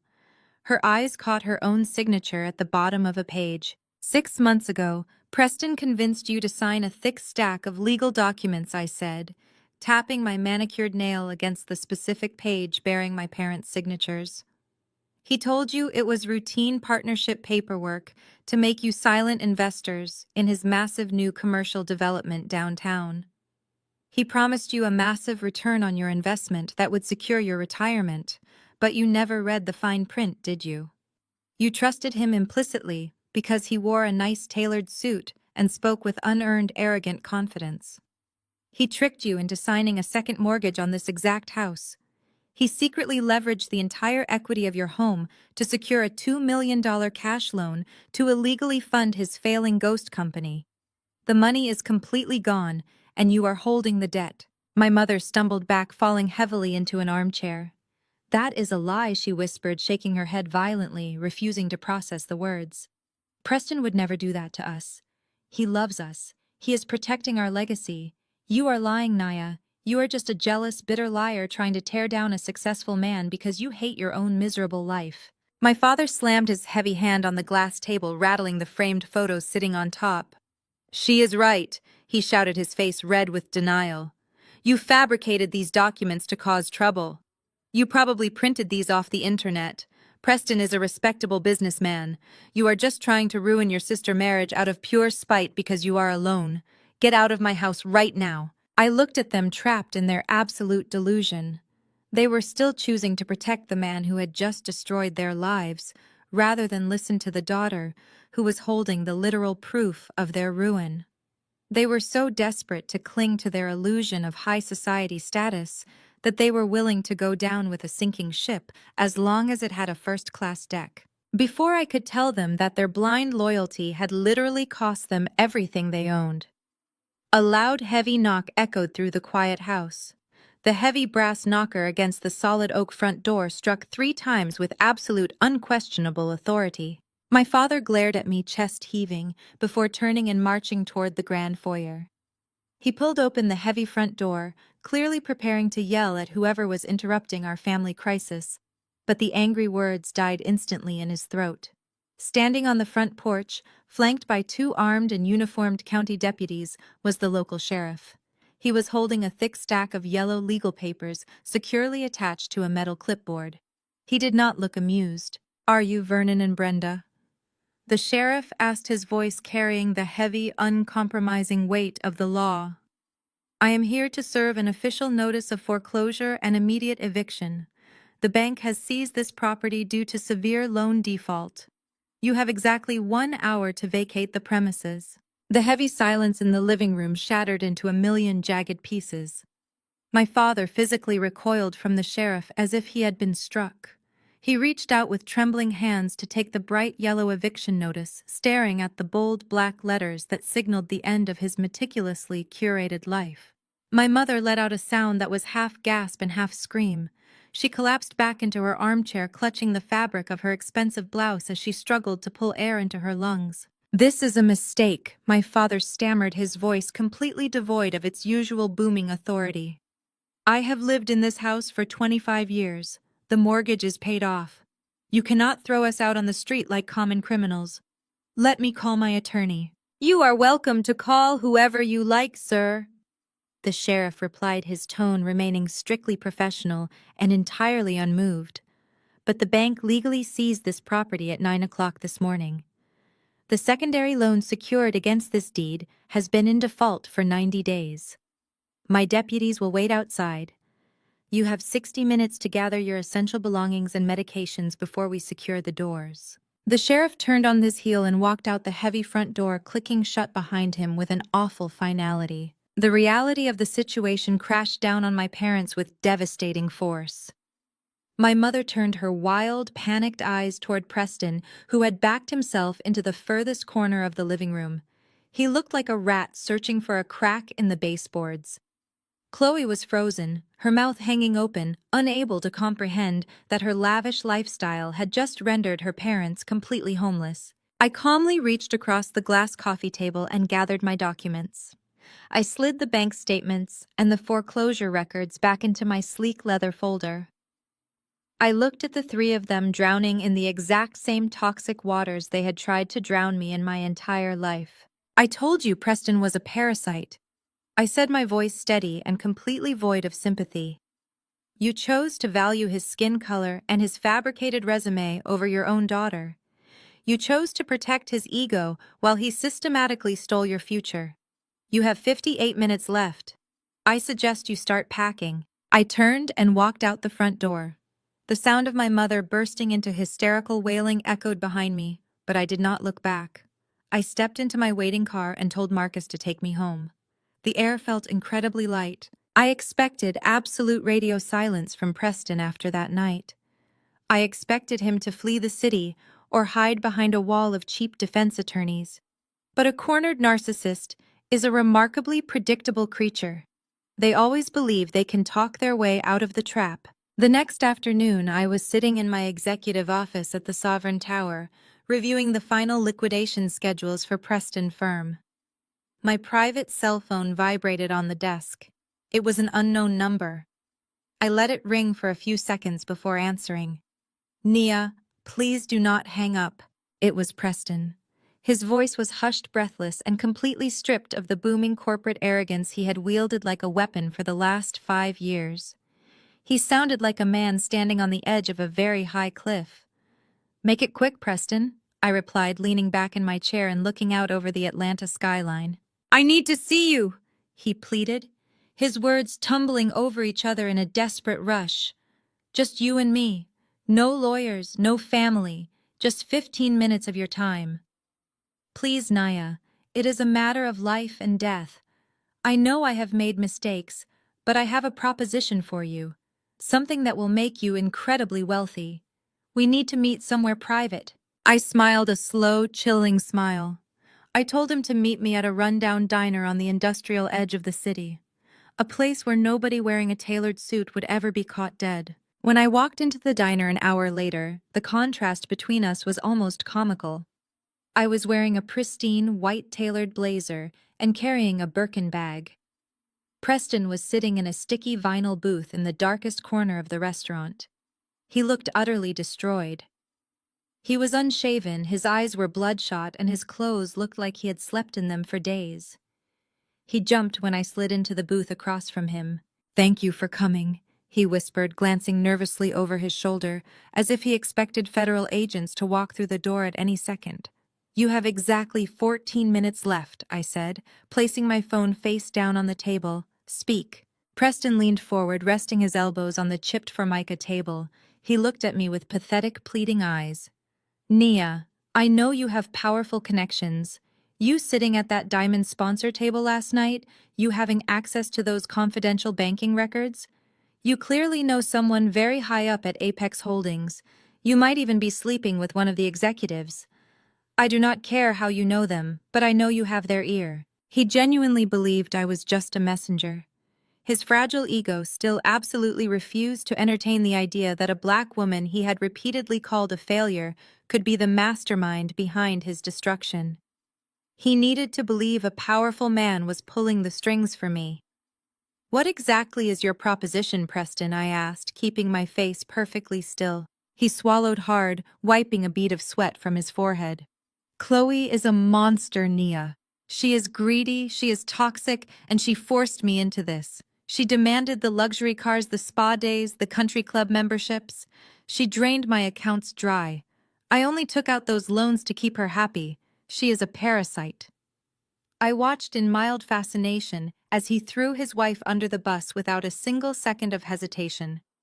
He was willing to sacrifice the woman who had worshipped him just to save his own skin. "I am leaving her," Preston continued, his voice dropping to a conspiratorial whisper.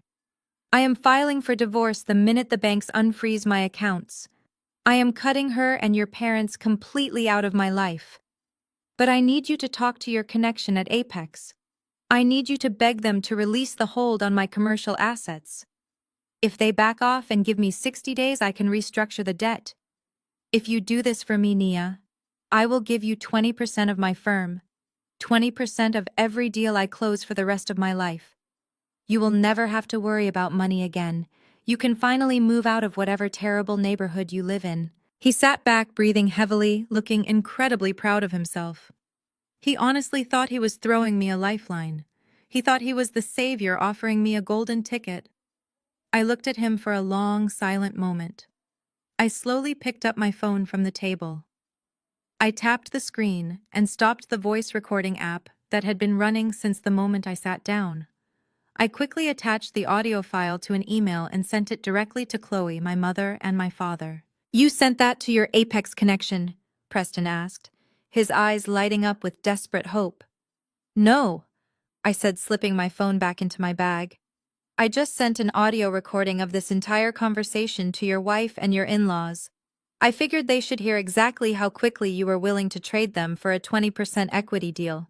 Preston's face went completely blank. His jaw dropped, and a sound resembling a strangled gasp escaped his throat. "Why would you do that?" He choked out, his hands beginning to tremble violently.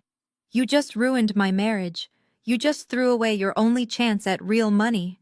I leaned across the sticky diner table, closing the distance between us until he had nowhere to look but directly into my eyes. "You still do not understand, do you, Preston?" I whispered, my voice dripping with absolute lethal finality. "You are still looking for the man behind the curtain. You are still hoping that someone else is pulling the strings, because the alternative is simply too devastating for your pathetic ego to accept." I watched his pupils dilate as the terrible, chilling truth finally began to dawn on him. "I do not know anyone at Apex Holdings, Preston. I do not sleep with the executives. I do not run errands for the board. I paused, letting the silence stretch out until it was suffocating. I am Apex. I am the CEO. I am the sole owner. It was my money that bought your building. It was my legal team that seized your assets. It was my signature that evicted my parents from their home today. And I am the one who is going to watch you go to federal prison. Preston physically collapsed. The air rushed out of his lungs in a sharp wheezing sound. He slid downward in the vinyl booth, his hands gripping his hair as the absolute magnitude of his destruction crushed him. He was completely broken, utterly defeated by the very woman he had sworn was beneath him. I stood up, dropped a $5 bill on the table for my coffee, and walked out the door, leaving him to drown in the wreckage of his own making. The morning sun reflected harshly off the towering glass facade of the corporate building that housed Preston Firm. It was a monolith of steel and illusion built on the backs of defrauded investors and predatory lending. Today, that illusion was going to be shattered into a million irreparable pieces. Preston had called an emergency shareholder meeting, a desperate final attempt to pacify his furious financial backers and explain away the sudden freezing of his assets. I knew my parents and Chloe would be there. They had to be. After I exposed Preston's massive Ponzi scheme and revealed that he had secretly mortgaged my parents' house to cover his failing ghost company, they had no choice. They were now his largest and most vulnerable creditors. They were clinging to the microscopic hope that Preston could stand in front of that boardroom and pull a miraculous financial rabbit out of his tailored hat. They were utterly delusional. I stepped out of the back of my Maybach and smoothed the crisp fabric of my clothing. I had specifically chosen my wardrobe for this execution. I wore a stark white Alexander McQueen tailored suit. The sharp structured shoulders and the perfectly draped wide-legged trousers felt like a suit of modern armor. It projected absolute unyielding power. On my feet, I wore a pair of towering Christian Louboutin stilettos, the signature red soles clicking with lethal precision against the concrete pavement. My hair was pulled back into a severe, flawless style, and my makeup was immaculate. I did not look like the scapegoat daughter they had thrown away. I looked like the apex predator who had come to collect her due. I was not walking into the slaughter alone. Trailing exactly one step behind me in a perfect V formation was my elite legal strike team. 5 of the most ruthless and expensive corporate attorneys in the state of Georgia. They wore immaculate dark charcoal suits and carried heavy leather briefcases packed with the very documents that spelled the absolute end of Preston existence. We moved through the expansive marble lobby of the building with the synchronized precision of a military unit. The front desk security guards did not even attempt to stop us. My lead attorney simply flashed a federal injunction and a stack of corporate takeover documents, and the guards immediately stepped aside, lowering their eyes. We rode the private executive elevator to the penthouse floor in total silence. The doors slid open to reveal a sprawling reception area completely abandoned by the administrative staff who had clearly sensed the impending doom. Ahead of us were the heavy double mahogany doors of the primary executive boardroom. I could hear the muffled sounds of shouting filtering through the thick wood. The investors were already tearing Preston apart. I did not knock. I placed my palms flat against the heavy mahogany and pushed the doors violently open. They slammed against the interior walls with a deafening crack that echoed like a gunshot. The shouting inside the boardroom ceased instantly. The silence that followed was so profound, it felt like all the oxygen had been instantly sucked out of the room. I stepped over the threshold, the red soles of my Louboutins sinking into the plush corporate carpet. My 5 attorneys fanned out seamlessly behind me, creating an impenetrable wall of legal authority. I slowly surveyed the room.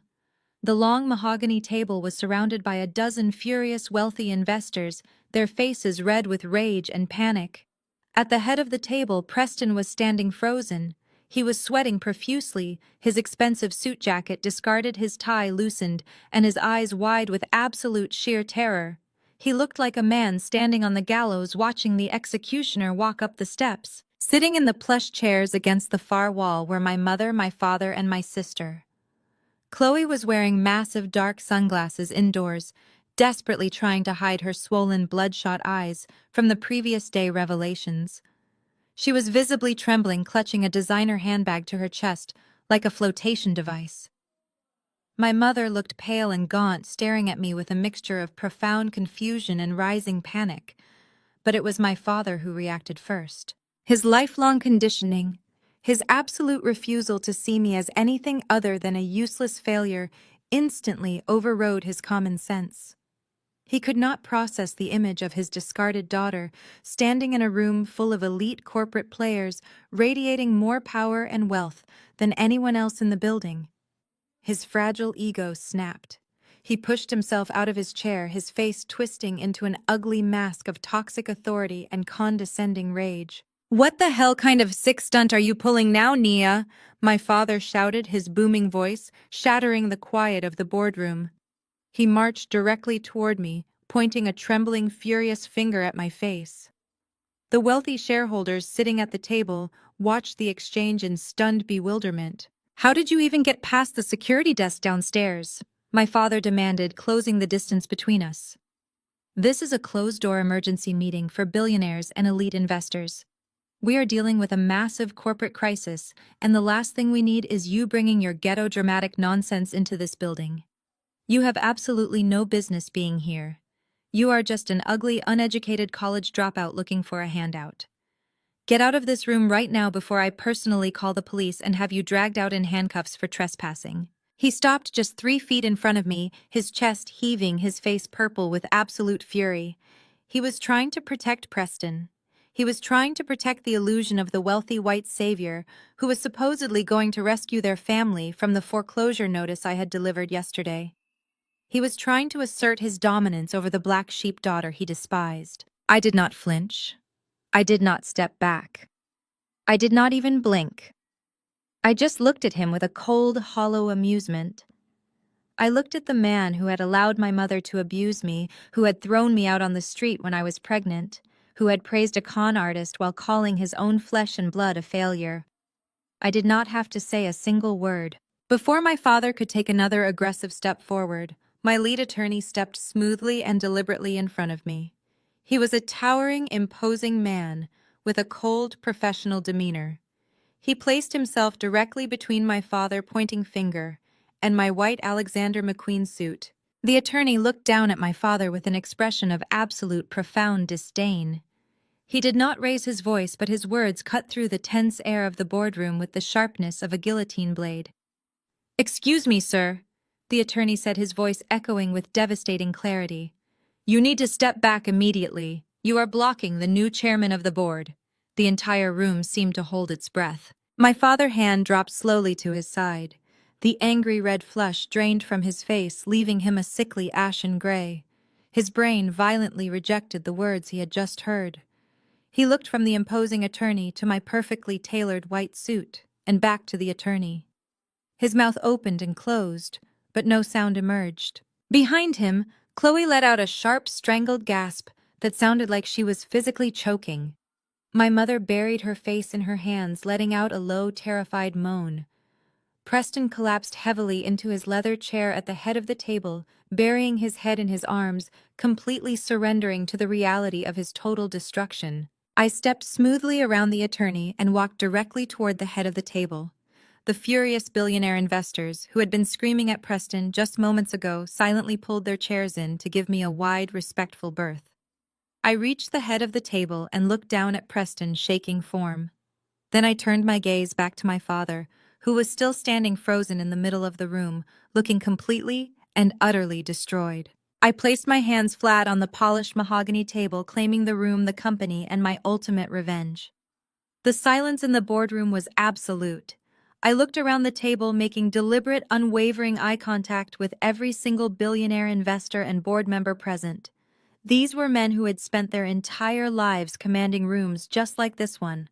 But right now they were completely captivated by the black woman standing at the head of their table.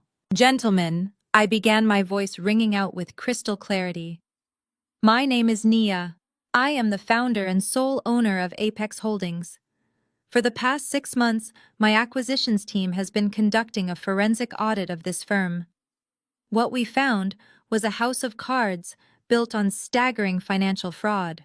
I gestured slightly, and my lead attorney began passing thick-bound dossiers down the length of the mahogany table.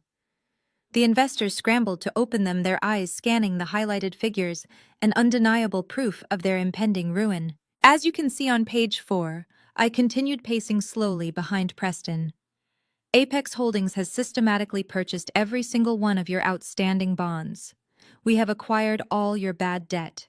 We bought the leveraged commercial mortgages, the defaulted bridge loans, and phantom equity portfolios. We own it all. You are no longer answering to a consortium of banks. You are answering exclusively to me. Murmurs of shock and outrage rippled through the investors. One of the older men at the far end of the table slammed his fist down. He told us we were fully capitalized, he barked, glaring at Preston.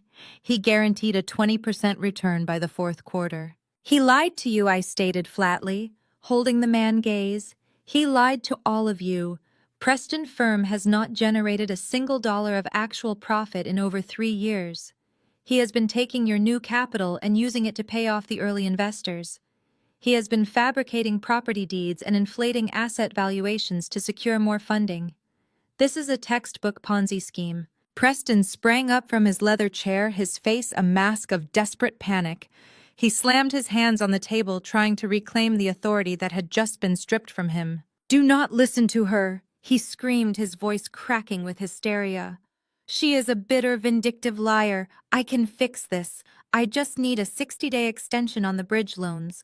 The downtown development project is going to close next month, and we will all be incredibly rich.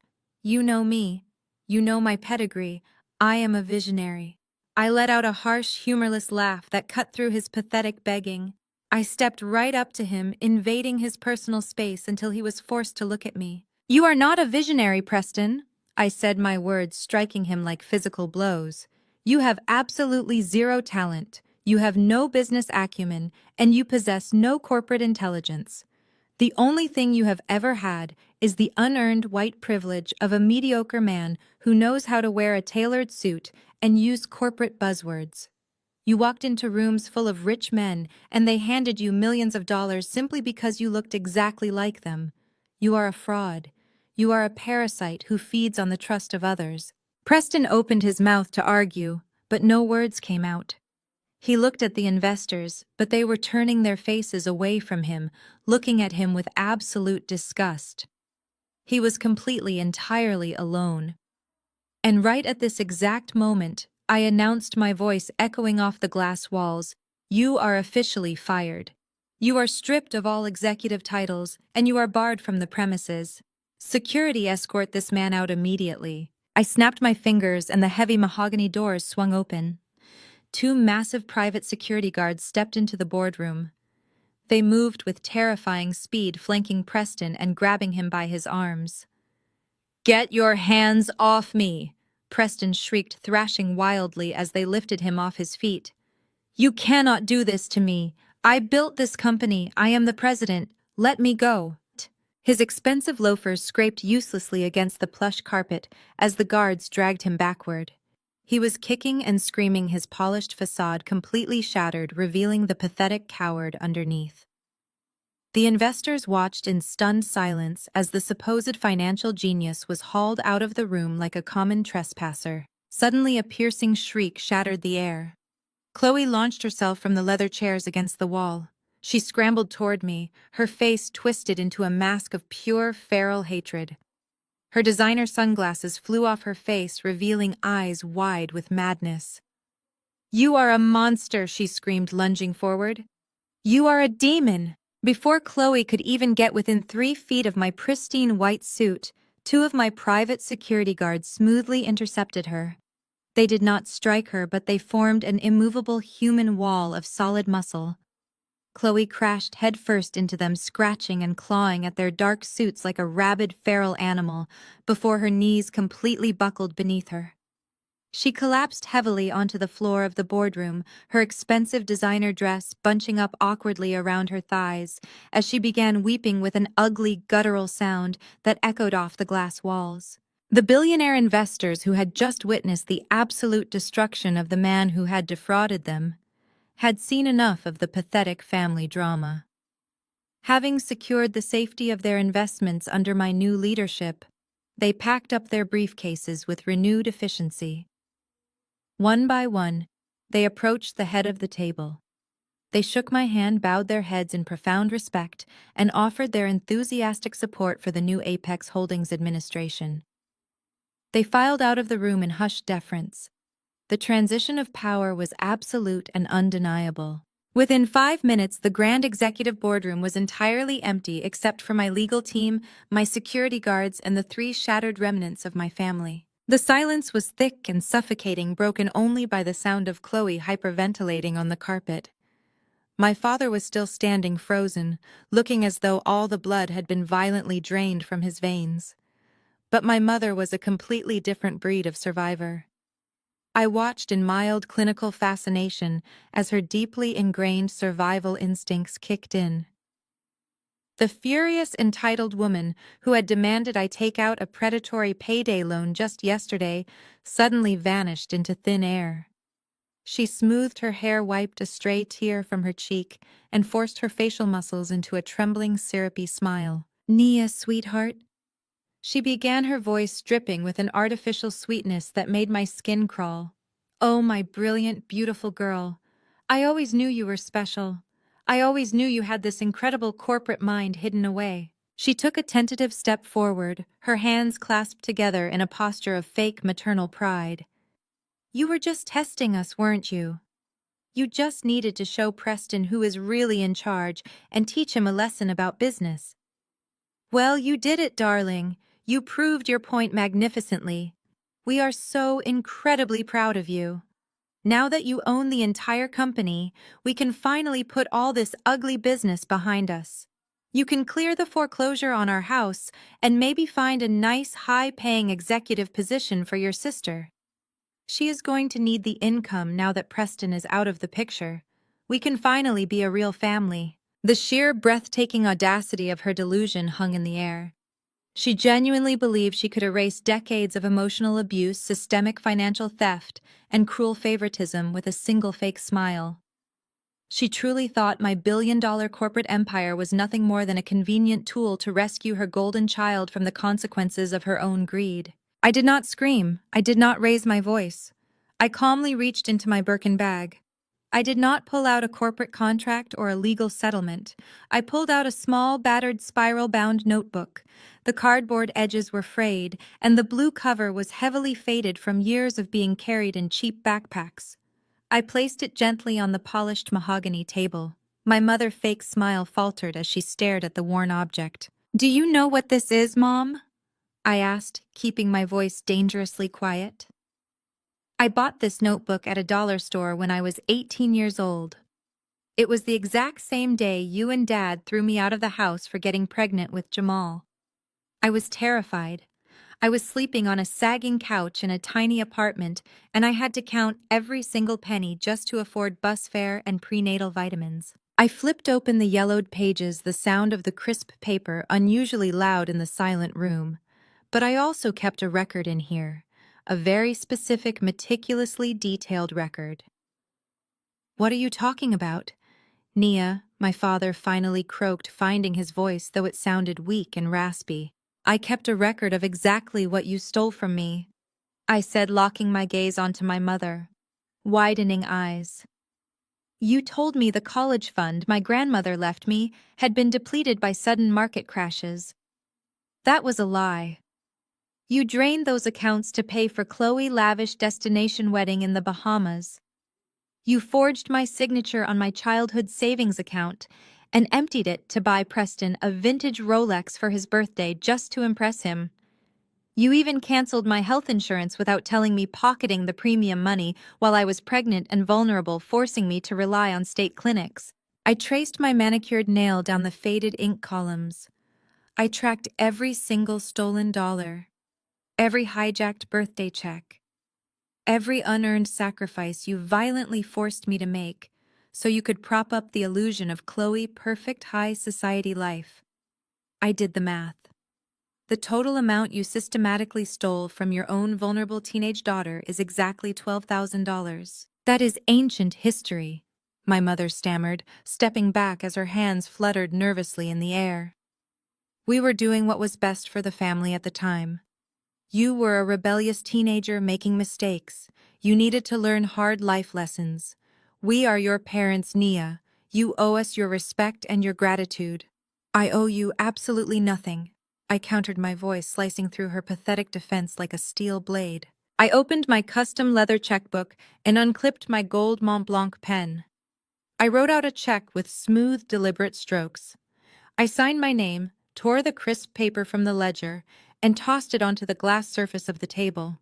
It fluttered down, landing right next to the battered notebook. There is a check for exactly $12,000. I stated, my tone echoing with absolute finality. That is the exact amount you stole from me. Consider it payment in full for the biological transaction of bringing me into this world. Our debts are now completely settled. You will use that money to rent a cheap apartment in a terrible neighborhood because as of 9 o'clock this morning, your colonial house belongs entirely to my holding company, and it is going on the market next week. You have no home, you have no social status, and as of right now, you have no daughter. If you ever try to contact me, I added, my eyes burning into theirs. If you ever come near my office, my home, or my son, my legal team will bury you in so many harassment lawsuits you will not even be able to afford the bus fare to get to the courthouse. Do not ever call my phone again. I picked up my bag and turned to leave. Suddenly, Chloe let out a primal, desperate wail that sounded entirely inhuman. She scrambled across the corporate carpet on her hands and knees, completely abandoning any remaining shred of her vanity or dignity. Her designer wig was ruined, her makeup was smeared across her face in dark streaks, and she looked utterly unhinged. She lunged forward and wrapped her arms tightly around my ankles, burying her tear-soaked face directly into my shoes. "Nia, please," Chloe sobbed hysterically, her voice muffled against my legs. "I have nothing. Preston is going to federal prison." The bank took my Maserati out of the driveway. My credit cards are all declining. All my country club friends are laughing at me online. You have billions of dollars. You cannot leave me like this. I am your sister. Please give me a job. I will do anything you want. I will clean the floors of this building. Please do not leave me to be poor. I looked down at the weeping, pathetic mess of a woman who had spent 32 years making my life a living hell. She was literally groveling at my feet, begging for the very scraps she had once so cruelly denied me. I did not feel a single ounce of pity. I did not feel an ounce of guilt. I felt nothing but absolute total liberation. I calmly reached down and gathered the crisp fabric of my pristine white trousers, pulling the hem cleanly out of her desperate, grasping hands. I stepped gracefully over her shaking, sobbing body. I did not look back at my parents standing in the ruins of their shattered lives. I walked out of the boardroom, my heels clicking down the hallway as the heavy doors swung shut behind me, sealing them inside the tomb of their own making. The audio file I had sent from the diner functioned exactly as intended. It was a lit match dropped into a room completely saturated with gasoline. The moment the initial shock of my boardroom exit faded, my family immediately turned their remaining energy toward destroying one another. There was no loyalty among parasites. The federal authorities did not waste any time. The FBI arrived at Preston corporate office the very next morning to execute a highly publicized raid. News helicopters circled overhead, broadcasting the event live across every local channel in Atlanta. I watched from the serene quiet of my own office as federal agents carried out dozens of boxes filled with fabricated financial records. Preston was escorted out of the glass building in handcuffs. His expensive tailored suit wrinkled his face pathetically, hidden behind a manila folder. He was charged with 24 counts of wire fraud, embezzlement, and running an illegal Ponzi scheme. Given the massive scale of his theft and the sheer number of defrauded investors, the judge firmly denied bail. The brilliant financial genius was going to spend the next several decades in a federal penitentiary. Chloe's reaction to the recording of her husband calling her a toxic monster and eagerly offering to abandon her to save his own skin was instantaneous and vicious. She filed for divorce before Preston even had a chance to secure a defense attorney. However, filing for divorce from a man whose entire portfolio had been seized by federal authorities left her with absolutely nothing. The bank repossessed her beloved Maserati straight out of the impound lot. Her platinum credit cards were permanently canceled. The prestigious country club formally revoked her membership, citing the severe public embarrassment her family had caused their pristine institution. Stripped of her stolen wealth and her fabricated social standing, Chloe was completely exiled from the Atlanta elite she had worshipped. She had no college degree, no marketable skills, and no rich husband to hide behind. The last update I received from my legal team indicated she was renting a tiny rundown studio apartment on the outskirts of the city. She was forced to swallow her immense pride and take a job working double shifts as a hostess at a crowded mid-tier chain restaurant, seating the very people she used to openly mock. My mother attempted one final desperate play. 3 weeks after their humiliating eviction, she managed to bypass my blocked numbers by using a cheap prepaid cell phone. When I answered, I was instantly greeted by the sound of her theatrical, heavy sobbing. "Nia, please, you have to help me," she wailed, her voice trembling with a heavily manufactured frailty. "My blood pressure is dangerously high. The stress of moving into this awful cramped apartment is literally killing me. Your father is a complete mess. He cannot even get out of bed. We have nothing left. We are your parents, Nia. You cannot just leave me sick and suffering like this in my old age. I need my daughter to come and take care of me." She was still blindly trying to pull the old strings of guilt. She was still expecting the discarded scapegoat to rush back and serve the family in their time of need. I listened to her dramatic weeping for a few seconds, feeling absolutely nothing but a profound and absolute peace. "Take the $12,000 and hire a nurse," I said. I ended the call and permanently blocked the number. The very next morning, my chauffeur navigated my Maybach through the pothole-ridden streets of the Lower East Side, pulling up to the curb of a bleak concrete apartment complex. It was a stark, depressing building with peeling gray paint, flickering security lights, and overflowing dumpsters. This was the miserable reality my parents had finally landed in. I stepped out of the plush leather interior of my car, my cashmere trench coat shielding me from the biting autumn wind. I did not come here to gloat. I came here to execute the absolute end of our shared history. Standing by the rusted mailboxes near the entrance was my father, Marcus Sr. He was clutching a plastic grocery bag filled with cheap, generic canned goods, looking nothing like the domineering patriarch who used to aggressively terrorize our household. His shoulders were heavily slumped, his pristine tailored suits replaced by faded sweatpants, and he had easily aged a decade in the span of 3 weeks. He completely froze when he saw me approach. The sheer humiliation radiating off him was palpable. He could barely bring himself to look at my face, his eyes immediately dropping to the cracked pavement. I pulled a thick manila envelope from my bag and held it out to him. His trembling hands hesitated before finally taking it. "Inside that envelope is the finalized deed to the colonial mansion," I said, my voice entirely devoid of any emotion. "Apex Holdings has officially absorbed the property. The house is mine. You will never set foot on that estate again." He swallowed hard, his Adam apple bobbing as he stared blankly at the envelope. "Also in there is a lease agreement for this specific apartment."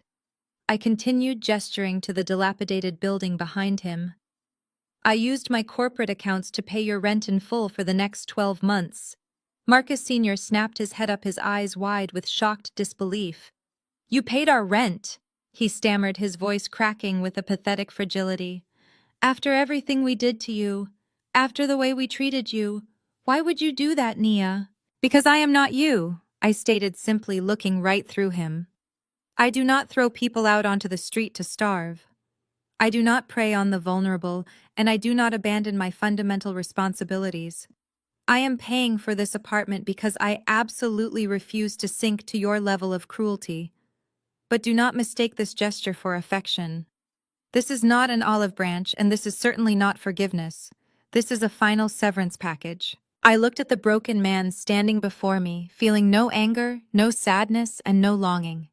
The heavy emotional chain that had bound me to his toxic approval for my entire life was permanently severed. "You have 1 year of guaranteed shelter," I said, my tone flat and brutally final. 1 year to figure out how to survive without Chloe's stolen money and without my stolen future. After that 12-month lease expires, you are entirely on your own. My biological debt to you is paid. We are strangers now. I turned on my heel and walked back toward my waiting car. I did not wait for his apology or his excuses. I simply let the cold wind and the heavy silence speak for themselves. Marcus Sr. stood frozen on the cracked concrete, clutching the manila envelope tightly to his chest. As he watched the sleek taillights of my Maybach disappear down the gloomy street, the crushing, agonizing weight of his reality finally settled over him. He realized in that profound, lonely moment that in his blind pursuit of artificial status and his foolish worship of a con artist, he had maliciously thrown away the only person who could have saved him. He had lost his most precious gem, and he would have to live the rest of his miserable life, knowing his destruction was entirely his own fault. The heavy steel doors of my private elevator slid open with a soft musical chime, revealing the expansive sunlit foyer of my penthouse. I stepped over the marble threshold, leaving the toxic remnants of my past far behind me in that desolate neighborhood. I took a deep, cleansing breath. The air up here felt entirely different. It was light and pure and completely free of the suffocating tension that had choked me for my entire childhood. The massive floor-to-ceiling windows offered a breathtaking panoramic view of the Atlanta skyline, the very city I had just conquered. Warm, golden hour light poured over the plush, modern furniture, the vibrant art on the walls, and the pristine hardwood floors. This was not a house built on fraud, stolen money, or superficial appearances. It was an impenetrable sanctuary built on relentless hard work and undeniable truth. Before I could even take off my cashmere trench coat, two small tornadoes of energy came barreling down the long hallway. Mommy Jamal yelled, his face lighting up with absolute joy as he sprinted toward me. Right behind him was my brilliant daughter Zuri, her natural curls bouncing as she raced to catch up with her older brother. I dropped my designer bag onto the console table and sank to my knees, opening my arms wide. They crashed into me, burying their little faces in my neck and wrapping their arms tightly around my shoulders. The sound of their pure, unfiltered laughter echoed through the massive penthouse. I held them close, breathing in the sweet scent of their hair, feeling a profound, overwhelming surge of gratitude. This was my real wealth. This was the empire that actually mattered. Dinner that evening was a loud, chaotic, and beautiful affair. We sat around the massive custom oak dining table, eating a simple home-cooked meal. There was no walking on eggshells. There were no snide, passive-aggressive remarks about my appearance or my career choices. There was no golden child to compete with, and no impossibly toxic standards to meet. We just talked and laughed and shared stories about our day. We spilled juice, and we made a mess, and we simply existed in a space overflowing with unconditional love. It was a space entirely devoid of toxicity and absolutely free of judgment. Later, as the evening settled into a quiet calm, I walked over to the towering glass windows and looked out over the glowing city. I turned slowly to face forward, looking directly into the lens of reality. They called me a failure because I refused to live by their definitions. They stripped me of everything just to build their fake facade. But they forgot one crucial thing. You cannot bury a seed. Revenge is not about screaming or hitting. The sweetest revenge is standing at the pinnacle, looking down as the people who trampled you destroy their own lives. I am Nia, and I have taken everything back. A heavy rhythmic bass dropped, filling the space with a powerful, soulful rhythm and blues melody. The music swelled, surging with an undeniable, triumphant energy as the sprawling, illuminated skyline slowly faded to black.